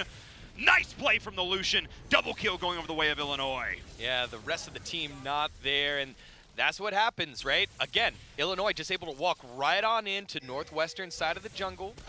Not exactly sure where Arrows was walking towards. Again, he was trying to get some farm, get some CS, but you're not safe in your jungle. You cannot step up that far. Great breakable shield to stop the damage coming down onto the minions, but here comes the engage. There's the call of the Forge God connecting onto 2. But it is the Scion, the front line there, willing to step up and take the damage as the Lucian is just going off. There's the first takedown. They're trying to follow up, chasing down Meister, trying to make this work. The counter initiation potentially going to go in there from Northwestern, but it doesn't even matter. The top laner getting absolutely chunked, shredded, deleted, annihilated. All of the adjectives coming through from Illinois. Matriculated. I like that one. That's pretty good. Yeah. I don't even think that's an adjective. I think it's like an adverb or something. Either way. I'm not an English class. Are we about to be an English class there? You already told me that you're a business major that doesn't like to do math. Now you're going to tell me you're an English major? Dude, I'm sitting here casting esports, all right? Don't call me out. I'm right here with you, brother. You're right here with me, buddy. I think the last thing to take away is that Ornn is your semi-tank. Obviously, his skill set doesn't have some of the shields and buffs that he used to have. It was nerfed a couple patches ago, and he got shredded. Yes. Absolutely shredded in that last fight. A lot of that has to do with the nice 2-item power spike of Black Cleaver and Blade of the Rune King coming out of the Bosch playing Lucian. And he's just getting ran over right now. It's very difficult to be Songmeister. Your job, 1-5-1 Ornn, is to land your ult, and they have a champion on the other side named Bramarino, who can pop his shield. That's and his full name, right? Stop that. Yeah. Bramarino. Bramarino. Bramarino. Yeah. Perfect. Played quarterback for the Miami Dolphins. Great guy. From the Freelord straight to Miami. I like it. I like it. 16 kills to 9, I should say, for Illinois. We're in a very strong position here. Haven't been able to get in and hit yet as they're looking towards this next Drake here. Not a lot of vision going on for the side of Northwestern. They do have a little bit in their own jungle, but not nearly enough to scout this out or be willing to face check and potentially contest with what Illinois is putting down. Again, having this fairly tanky front line in the Braum, in the Scion, has been doing so much for them here because it is allowing this Lucian to just sit back uncontested, pew-pew, shoot his guns, and have a great time of it all. Another unstoppable onslaught forward by Scion to start things off, but Light Me Up doing a decent job being the front line, does have World Enter up, so will resurrect. We saw the shield already go up, so this call to Forge God could be huge. Here comes the team fight. Messiah able to pick one up. This is the kind of fight that they want. Kite backwards, buy some time. There is the death from below. Talia pouncing off. There's one more. He finds 3, and it's just one man alive. It's Topopotamus, and it looks like the Fighting Illini picked a fight that they did not want. The Wildcats showing a little bit of fight here to continue on 14-6. It's an ace. Heading on over to Northwestern with the Baron next on the plate. A crucial misplay there from Illinois, and it looks like Northwestern is going to capitalize on it as well, converting this into a Baron. I cannot believe that last fight. It all went wrong for Illinois. Thinking they were stronger than they were, trying to pick the wrong targets, committing too many resources, and now they are paying for it. Yeah, Tommy has one job. It's save your shield until the Ornn ult comes up. He blocked the Israel ult, I believe. Yeah. He did catch one, but he didn't catch the right one. That's not the right one. That's not the one you want to see. So let's take a look at how that fight played out one more time. Keep your eye on the Braum. That's Tommy there with red health bars. You're going to see him pop his shield early. There it is. And so now that gives an opening for Ornn, whose sole job is to knock everybody up. And look at that beautiful 1, 2, 3, 4, and then... I think you might have spoke too soon. I spoke too soon. It's set up beautifully. What it did, though, is it forced half of the team to go forward for the side of Illinois and half the team to go backwards. That left them isolated. Donald Talia is able to use the depth below to get massive damage down and then get the kill reset. It's an execute. Once your life is past a certain amount, I'd say about like 40%, you die. And so he's able to get 3 of those off and get the fight that they want. Northwestern now trying to do the bush strat, not going to work out, and there it is. Illinois picking up the first kill. The unstoppable onslaught going in there, making sure the call of the Forge God was completely negated. Beautiful pick there coming out of the mid. The party bush of Illinois able to secure themselves a kill there. They were not pleased after that last fight. Northwestern showing that breath of life in this match right now. They are down 1-0 in the series. If they lose this match to Illinois, they will fall 0-2. So they want to try and push this out, take us to the ace match, and they've shown they have the potential to do it, but still, they have a long way to go to come back in this game. Yeah, they do, but in terms of gold, it's so much closer right now, and it's a good fight here. Great fight that they were able to find that pick, find that ace, and pick up on Illinois' sloppiness of fight choice, and then they asked the question, right? The question was, here comes the Ornn ult, what do we do? Half of them went one way, half of them went the other way. Regardless of how Illinois does in this game, that will be a fantastic learning point for them to come back to.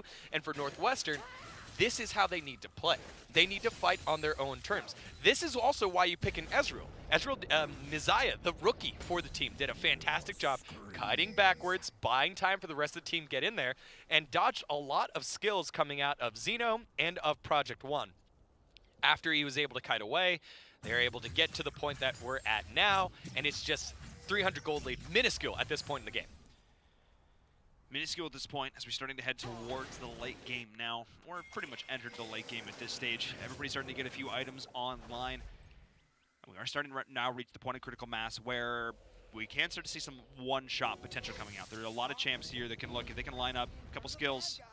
Get a little bit of team synergy going on can just absolutely rip a team apart. And we saw that what happens if you find one of that there for the side of Northwestern, they're able to chain and snowball that in these fights so beautifully. Key for Illinois is going to be not to lose that first team member. They need to keep everybody alive as long as they can. And if you're the side of Northwestern, you've got to keep an eye on Tommy, see if he uses Unbreakable Shield early. As we see Songmeister just kind of walking in. Walking in and leaving the party early. The culling is going through in the back. Nicely done. Once again, Party Bush of Illinois is going to be there. Not so fun of a party from the side of Northwestern, who actually still look to potentially take this fight a little bit longer than the Aatrox change. Going to go right on through, not do a whole lot of anything. both teams just fighting here around the river. I'm kind of surprised Northwestern is staying quite a bit longer here. There's a lot of HP still available for Illinois. I don't think Northwestern wants to do this. Yeah, I think they wanted to stall out a little bit more there, see if Songmeister could come back up in time. His death timer is 5 seconds off of the dragon respawn. Uh-oh. And here comes Light Me Up, though. He's in a bit of trouble. They did bait out the ult, which is nice. Cyan is going to be the target, though. He's still so tanky. Nice hit on the Braum, going back over the wall. And look at the damage. The ult, the follow-up is there. Ezreal getting instantly destroyed. Eros is in the flank, trying to do as much damage as he can. Able to snipe out on the back of that Lissandra, but they're chasing him back over the wall. Eros is in a very rough spot. He's going to get followed. The takedown is there. Trying to go with the Darkened Blade. Not able to do so. The beautiful knockers falling up there from Illinois, and that's going to be another kill going over to their name. Diving underneath the turrets does not even matter, as they're now going to try and get the last kill onto the side of Northwestern, who's staying maybe just a little bit too long. Will they find it, D-Gon? They might be able to. Donald will be able to get the kill there. Flash away, stays alive barely. Songmeister able to help out with that one as well. Flashing away, yep. And so they will pick off one member of the team, Project One. So that is your smite, that is your jungler gone. But going back to the original portion of the fight, if you are Northwestern, don't chase fights. You're a kite team. Kiting means backing away from a fight, making sure that you're just going backwards and backwards and retreating and then turning. When you're walking forwards into the other team, that's exactly what they want. You have Xeno, you have Topopotamus, you have an ult coming out of Timmy Tommy. There's so many things that can go wrong when you're going forward as we take a look on how it exactly went wrong here for Northwestern. Yeah, let's break it down as we take a look at that fight again. It all started with this engage onto the high ground. Everybody went right in, and watch the Braum here when he decides that he wants to go back over. Watch that ult, the 3-man knockup, and the follow-up was there with the Lissandra. Eros does a sick play right here. He dives in behind enemy lines, picks up the kill, but at that point, the damage had been done. I think he could have lived there too, actually. He actually tried to juke up and then back down, and that little bit of hesitation gave Topopotamus enough time to get back in. Now you can see just hanging around a little too long as Project One, and Donald Talia lives with barely any health. But that is the power of a Pyke out of the support role. You now have another major damage dealer that can assassinate someone at percent health. So yes, Topopotamus is very, very tanky. Lissandra has a lot of time with her Zonias and her Frozen Tomb to stay safe. Braum can be tanky, but if you get him close to being dead, you might be able to assassinate him.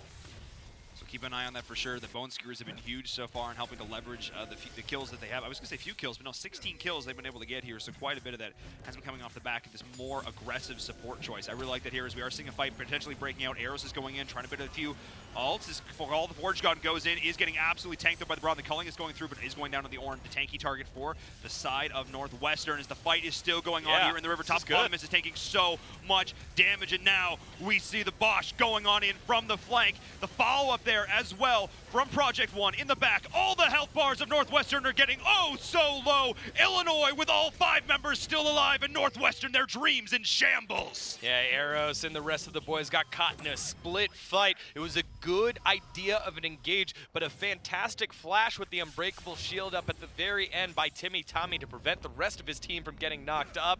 Donald Talia doesn't have anyone to assassinate, and he's forced to run back to the base. This means inhib, probably Putt plus Baron for Illinois.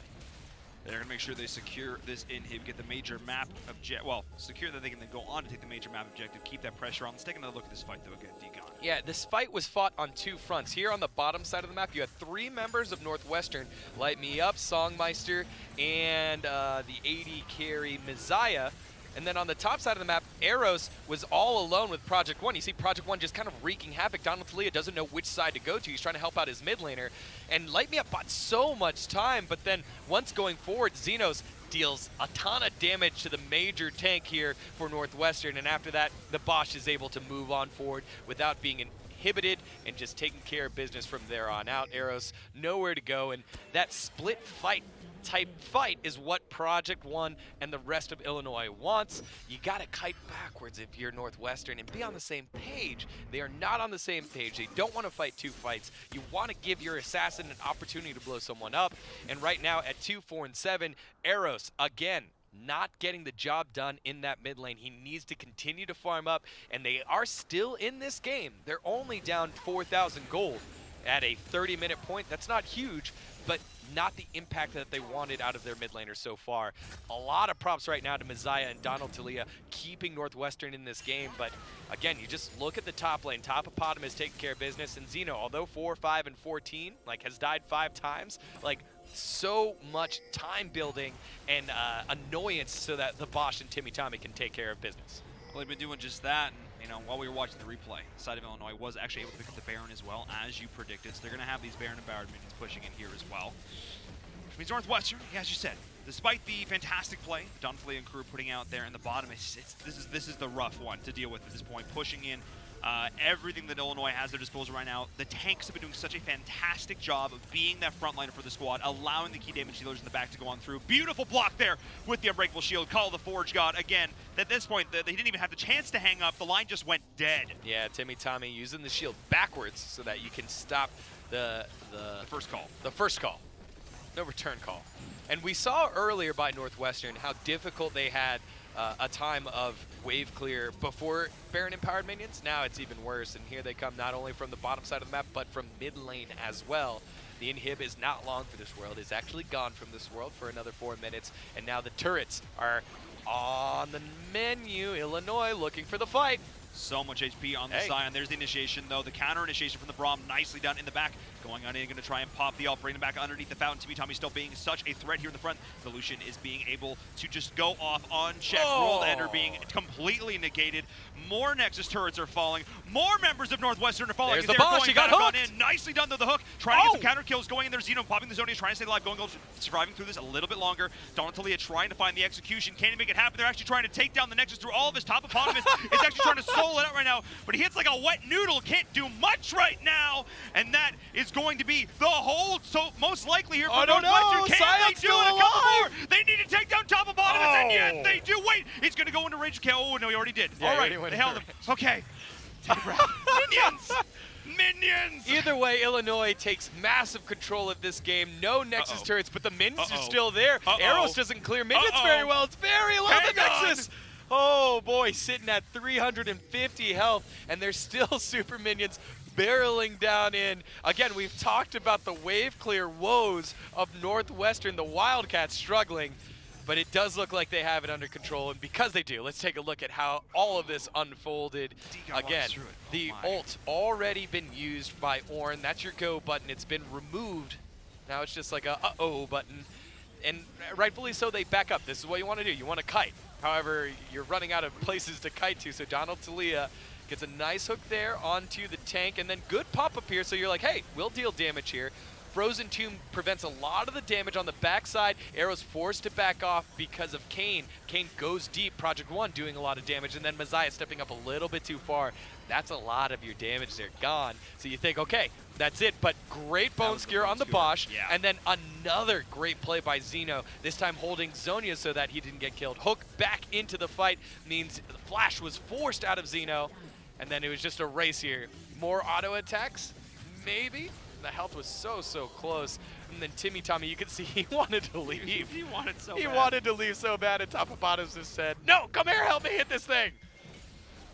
So I think it's so interesting because oftentimes in these matchups we always talk about the damage dealers. They're all the MVP, the flashy plays, but really it's the tanks and the supports in this set that have been really stepping up here. It's Donatalia. It's the play coming out from the pike, just doing so much work, finding these picks and initiations. Oh, buddy. You're going to pop right back out of that into a whole world of hurt. Yeah, there we go. The Relentless Onslaught as well is going in, call the Forge God to try and reinitiate, but nice shield in the back. As well as the Frozen Tomb. Oh, and the follow-up there with the Zonias to dodge out the Ezreal. Nicely done there as the Ornn is getting shredded. Lucian is being left completely unconjected in the backline. Zeno's getting chased down all the while, though. Nice pickup there, but it doesn't even matter because the base, the rest of the crew is absolutely gone, shredded in shambles, just torn apart. I don't care if he's got World Ender. Eros is coming. He's coming back, but Donatalia still has ult. Donatalia still has ult. No, now he doesn't. And so the damage now coming out. Top of Bottom is trying to just hit the turret. Timmy Tommy's the only one left. They're going to try to get some support and wet noodle auto attacks off. You know, after Topopotamus dies, he has the passive forced backward by Donatalia, but the autos are still going off. It's very low. Will live again. And I think this is a force by Project One. He went in, tried to get the kill, and instead led his team to disaster. The inhib did get killed, though, in the mid lane. Yes. So overall, job done by Illinois. They're able to continue this stall out that Northwestern continues to try and hold. The best way for Northwestern to get back into this was to have the super minions stop running down the base and keep their inhib up. By forcing that last team fight, Project One made sure that didn't happen. The inhib in the mid lane goes down yet again and will be down for another 3 minutes. And that gives a power play for Illinois. As much as Northwestern might want to do this Baron, they have to be aware of getting backdoored by Zeno and Topopotamus. No wards were placed in the base, so they can't get TP'd upon from behind. However, TP is there. And if Northwestern commits to this fight, Topopotamus and Zeno can just TP to the backside and try to end this game. A couple options there for Illinois if they want to try and do some sneaky backdoor plays. All things that Northwestern are going to have to be keeping an eye on. I'm pretty sure they, collectively as a squad, just watched Galaxy Quest coming into this, because the motto, never give up, never surrender, is, tattooed into their brains right now. They have held on by the skin of their teeth multiple times now. It's a painful tattoo there, Paul. Yeah, well, you know what? Sometimes you do what you got to do. As the Baron is being started up now for Illinois. Ornn is not... I don't want to let go of that point. Let it go. All right. It's gone. Okay, thank you. As Ornn is actually, this is literally just going to be a 5v4 situation right now. Going to the back line is Project One, trying to find the flank. There's the initiation out of Donald Talia. They know they need to execute him immediately.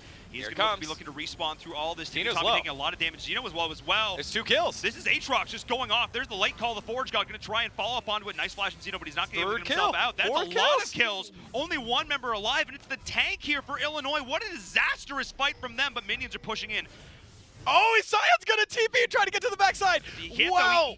Can he? Okay, they're backing right now to the side. They're gonna try again. Topopotamus. He might actually be able to do this. He used Splash. I don't think he's gonna be able to do this remotely at all. But he stopped him from doing Baron, which is nice. Yeah, he did stop them from doing Baron, but he did use his teleport along the way. Topopotamus getting close again. Maybe it is worth. I don't know if it's worth. This is such a weird position to be in. Gosh, I think it was too much of a hard commit by Illinois as we take a look at that team fight one more time. Baron will be started up here by Donald Talia and the rest of the boys. It should be fine. Zeno does have TP, and there is no TP response by Northwestern, so this gets a little bit trickier. You could see Northwestern trying to figure out which champion do we send back to defend? This time they use LeBlanc. LeBlanc will join the fight in just a second, making sure they clear out all the wards. And Northwestern, never say die, never say surrender. We'll pick up the Baron. Now we'll take a look at that last Baron fight. Ooh, it all starts out with what should have been a pretty cut and dry situation here for Illinois. This was a 5v4. Ornn is still sitting in the mid lane, but there's a flank that is attempted here by Project One, and it kind of leaves his team in a rough spot because now it's a 4v4. He doesn't find anything here, and Zeno goes in, and he's knocked up repeatedly. He's not able to do the combo that he's looking for here, and having the resurrection on that key member is allowing Light Me Up to just go off. The Aatrox is reaching his point of just being so scary now. He has the HP, the perfect blend of HP, damage, and utility in these fights that I don't think they expected, and they did not respect in that last fight. Yeah, one of the big things that he has is the Gargoyle Stone Plate, making sure that he gets so much more health and gets so much tankier, and he buys a lot of time. Like, sometimes utility isn't in the form of CC, it's just in the form of health and time bought. You see a lot of that out of Alessandra with her Frozen Tomb into the Zonias, but in this case, it's just Light Me Up having World Ender and the Bloodwell to stay alive, as well as how much time he's able to buy with Gargoyle Stoneplate. And so Northwestern fighting, clawing their way back in this, and Eros is starting to get to that scary point. I challenged him earlier when he was sitting at 2-4. He's now 8-4, 6 kills in a row, big bounty, big items, and he's not even done yet. Still has the Dark Seal, can sell that for something else later on. 2,600 gold bounty for the side of Northwestern right now. They have been able to just chain together victory after victory. You talk about clawing your way back in this. That is certainly what they are doing right now. So now it's a very tense moment in this game. I don't think another lost team fight will end it for Illinois, but they're running out of options and starting to get outscaled. Lucian does not scale well into the late game, especially against an Ezreal that has the double mana item, Seraph's Embrace and Muramana's nice engage. Nice engage though, but it is onto the tank, who is going to be surviving through it a lot longer than most. Call the Forge God is there in the back. Nice counter initiation from the Braum. The Did you manage to get the pick on to Scion through all of it, though? There's the frontliner down, which means Illinois, they cannot continue to contest Yeah, you this. can see how healthy Northwestern was even after that fight. Yes, it was onto the tank and they were able to buy time. Nice dodge there. Ooh, forced the flash, though. Timmy was like, I'm getting out of here. I'm just going to flash away. It'll be fine. I cannot believe that I'm saying this, but Illinois is actually in a position where they could lose this game. Yeah, they are. I think a little bit of hubris here. Poor play from Zeno and bad fight selection from Project One means that Northwestern is scaling into that team composition. Light Me Up and Eros and Messiah all at scary points right now, along with Donald Talia, who has the execution that is relevant at any point in the game. Absolutely. I mean, start to chain that off, and it's just, oh no, it's so scary to deal with. You just got to be watching your HP bars so much in these fights. They pull Zeno back, though, onto the low ground. He's forced to pop the Zonias early. All the damage from the Ezreal goes on through, but he is able to survive a little bit longer. Nice body block going onto the Q. Timmy Tammy making sure that he does not get dropped there to start that off. But look at the raw damage output from Northwestern through all this. You said the health bars are still there for them. This inhib turret is about to fall. Baron-empowered minions, everything to boot. This inhib is under threat. Yeah, decision time for Illinois. Are you going to give this one up, or are you going to go in and fight? It looks like they've decided for the former, and we'll just end up losing the inhib here. I think that's a smart decision. They need to decide when we fight on our own terms. But this has been a fantastic fight back here for Northwestern. The Wildcats, their Nexus was sitting at 300 health. 300, that's 2, maybe 3 auto attacks away from losing this one. And they've played this one correctly. Illinois having some trouble. Good shield early by Timmy Tommy. He doesn't have flash. Remember, he had to use it earlier. No assassination from Eros. Oh, Do you see the fight? Gonna start to break out here any second. If Northwestern can help it, they're gonna try and find this. Eros is on the flank. He's getting stunned. The CC instantly annihilated. There's Culling his Eros! way onto the back. The heal is gonna be able to channel on through, but not gonna doing enough. But look at the Aatrox in the back of all of this. Messiah does have to deal with the ult going on through. Nice pop up, but the res is gonna be there keeping him alive a little bit longer. The Aatrox though is still doing a great job of splitting out this fight. 4 members of Northwestern are still alive right now, but Project One is such an absolute beast. But the team is eventually gonna not before he can get the kill, not before he can find 2. And now he's sitting in the midst of all his foes. It's him up against the world, but the Scion is back here to give him a bit more help. But the Bone Skewer goes through once more from Donald Talia, going clutch all game long. They're trying to find the tank. This is the last man standing for Illinois. Yeah, support carrying the carries right now. 13, 3, and 12 might be one more top eponymous on that list. It's an ace heading on over to Northwestern, and with empowered minions, super minions, roaming down the mid lane, that might be all she wrote. Zeno is respawning, so I don't think Northwestern will get too much out of this. They can rotate to the bottom side of the map. No, they think better of it. Wow, what an extended team fight. Long stalling here by Light Me Up on the front side of the map. And again, these fights consistently are being split into 2. Light Me Up for Northwestern is sitting on the back side of the map on Illinois. And for Illinois, Project One doing the opposite. The reason why this fight was even close was because Eros misplayed and got killed immediately. You could see the big Aatrox on the front line just slowing down the Bosch. The Bosch has to kite backwards. And Project One did a great job getting multiple knockups twice. If he didn't get those, it would have been it. Flash forward by Light Me Up, picks up the AD carry, and then Project One, look at this. Very low, able to pick up one, gets the second one right there. A bit of a misplay there by Messiah's. Right back into the action. Both teams don't have vision around Dragon Pit, and the Elder Drake is up. You cannot let them get this if you're Northwestern. Here goes the fight. And they do manage to pick this up to start the fight. Scion doing a great job appealing for them. The Lucian is still sitting in the back doing a great job. The Aatrox already through the World Ender, doesn't even matter. He's just getting chunked, forced it back. And there we go, Project One once again in the back line. There's the counter initiation going on in, but taken down in an instant, not quite able to get the damage done on the flank. Watch Project One to re-go on in there. And this is it. This is Illinois going off, finally finding the fight they were looking for, having the buffs, having the advantage, and able to finally make it work. Northwestern were so close. Yeah, 3 for 2 right there. The big thing is that Illinois gets the Elder Drake, and you can see Light Me Up and Messiah trying to stop the backs because the base is under siege. Finally, Northwestern's like, thank goodness someone else's Nexus turrets are getting hit and it's not ours. However, Illinois will be able to recall, slow down the game, And with the Elder Dragon, they're able to amplify all the previous Drakes they got, including those double Infernal Drakes. That's going to be massive in the team fights. So yes, they don't have Baron empowered minions, and the map play will be a little different, but any fight Illinois takes right now will be in their favor because of the additive bonuses that they have. Northwestern has done a great job playing these things out, but now if Illinois hits you and it's twice as much damage as you do to them, it takes less skill for them to beat you, and these are very skilled players on the side of Illinois. So Northwestern on the back foot, although they have map pressure, they cannot contest this Baron. They should not contest this Baron. Maybe they will, but if they do, it'll be very difficult for them to keep up. It will be indeed, but at this stage, not to remember if Illinois is actually in position right now, and it looks like Northwestern is going to try and go in and contest this. There's the Ezreal going through, already doing a lot of damage. There we Call the go. on the back as well.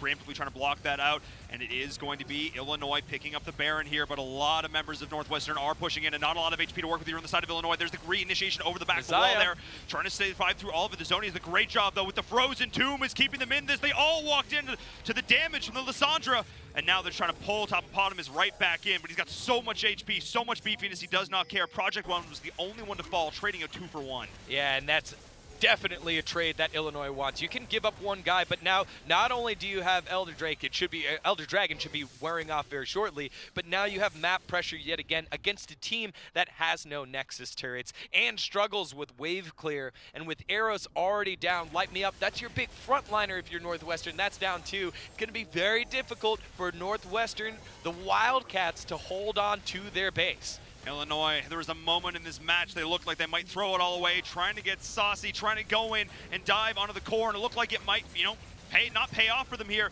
but it finally looks like they're going to be able to make it happen as they get 1 kill, they get 2 kills, they push in onto the Nexus, and that is going to be it. GG, Illinois are going to be able to take the series 2-0. Unbelievable match here, 40-41, a great way to kick off our Big Ten regular season coverage. Illinois, my goodness, they had to fight for that one a little bit.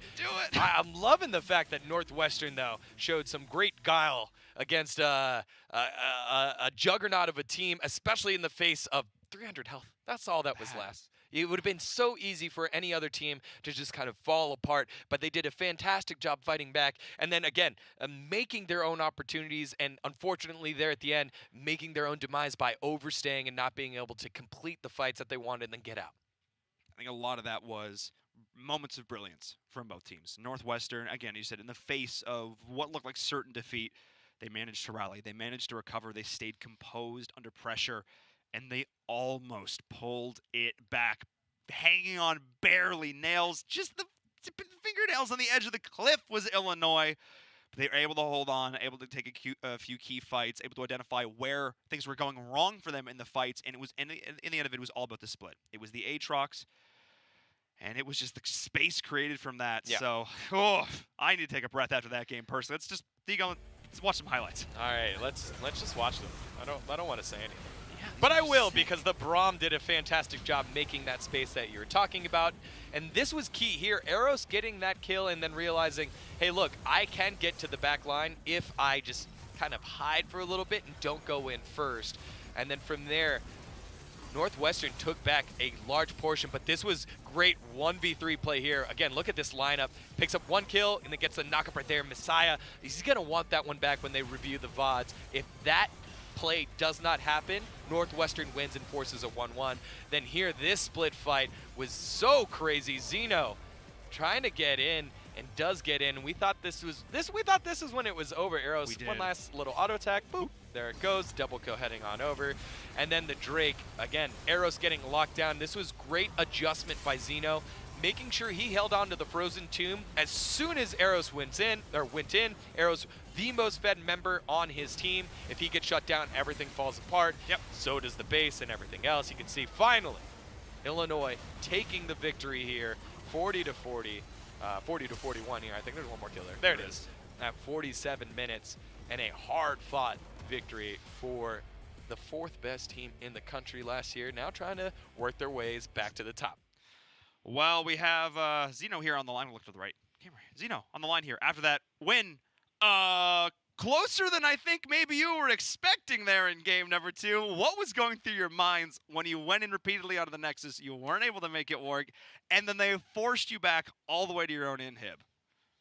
Well, we just thought we could end the Nexus or end the game by using Sign passive, but when that didn't work out, we just decided like we should stop messing around, stop trolling. Like Good we're plan. having a little too much fun. We should probably just play serious. But when we did that, they were super ahead, so we actually needed to completely reset our mental and then just play front to back and then eventually win the game. Now, when you have games like this where it's just a high kill total and maybe you're not playing quite to your potential that you know you can play to, how do you take lessons away from games like this? Because obviously it's not maybe the strategic thing that you're looking at 47 minutes into the game. What do you take away from this as a team? Well, what we take away is this game should have ended 25 minutes ago. Our coaching staff is very disappointed in us, and I'm probably going to get a yelling after this interview. But we probably just need to learn how to close out games more cleanly, how to stop messing around, and how to just take things more seriously. Well, speaking of, you say you're going to get a yelling at after the end of this game. What's the infrastructure like at your school? Going through, like, what is the support system like for you guys as players to continue to improve season after season? So actually, this year we've got a lot more coaching staff. We have a coach, we have a assistant coach, and then we have a manager. While our school doesn't directly support us, we're kind of hoping that eventually we'll get support from the university. But we just have a bunch of really good people, really smart people that help us do our pick and bans and really just learn more about this game. Well, that's great to hear, and congratulations on your hard-fought win here. Look forward to next week. Thanks so much for taking the time to chat with us. All right, no problem. Whew. I mean, I think at least they appreciate it. All right, we should probably stop messing around. We should probably try and win the game. I mean, I was thinking it, but you don't want to say it. Yeah, well, I think it's quite the skill when you're so far ahead and you're given a shellacking, and all of a sudden the team comes back, and then you find yourself behind. The ability to reset after being so far ahead is something that's underrated, and you don't really get to practice, I say, or get to experience it in a positive way. A lot of the time, it's just like a tidal wave of momentum coming back at you, and you're not able to reset. I think no matter what, Northwestern looks back at this and says, hey, we went toe-to-toe with one of the best teams in the country and clearly one of the favorites in our conference, and we're able to rally around that. If you're Illinois and you lose that, you kind of wonder, would they have dropped the whole set? Would they have been able to reset their mental after being punished with playing with their food, so to speak? Yes, indeed. I mean, I think maybe they would have been able to do it, but again, I still have to give all the props to Northwestern. Let's take a look at the standings because, again, despite the fact that you see Northwestern here, actually, we'll talk about that in just a second. Let's take a look at the East standings, though. Michigan State and Maryland tied up there at the top, 3-0 and 3-0. Indiana having a bit of a rough start, as well as Rutgers here in Penn State. We covered this game earlier. Penn State, Michigan State, really fun matchup. Let's take a look at the West standings here as well. And back to my original point, despite the fact that Northwestern is 0-3 here on the board, they should still be proud. Like, that was quite a showing up against Illinois, sitting at the top of the standings. Yeah, and I'm sure it's been a tough path for Northwestern to start things off throughout the season. But again, something to build upon if you're Northwestern. All teams make it into the playoffs this season, but Northwestern wants to find themselves in the top 4. That was the playoff cutoff last year. And I think if they look back at this game and say, hey, look, now we know how to execute a team composition, I think that's great. I also think that their draft probably has a little bit more work to go through. LeBlanc pick, kind of going back to it over and over again with Eros. They lucked out to get to the end there, but they need to play something that is a little bit more earlier and plays to their strength as a team, which is, I think, through the young player on the bottom side of the map in Messiah. I would agree. I think there's a lot of talent on this squad. I can't wait to see what they do. If we look towards our schedule for next week, it's going to be Maryland going up against Ohio State and Wisconsin taking on Iowa. These are going to be some sick matchups. That Maryland-Ohio State game is going to be spicy. Again, Ohio State, the #1 seed from last year's regular season, and Maryland, a perennial powerhouse in collegiate League of Legends. And Iowa against Wisconsin. Wisconsin 3-0, doing well, and Iowa, man, that's a great looking logo, isn't it? Absolutely it is. I mean, I love the contrast colors we're seeing right here on our screen. Yeah. Thank you all so much for joining us here once again for the BTN for our inaugural broadcast here this season. We'll be seeing you next week at 12 p.m. Pacific, 3 p.m. Eastern for more amazing collegiate League of Legends action. Thank you all so much for joining us. For myself and Varum on the desk, as well as Degon, thank you. And we'll see you next week.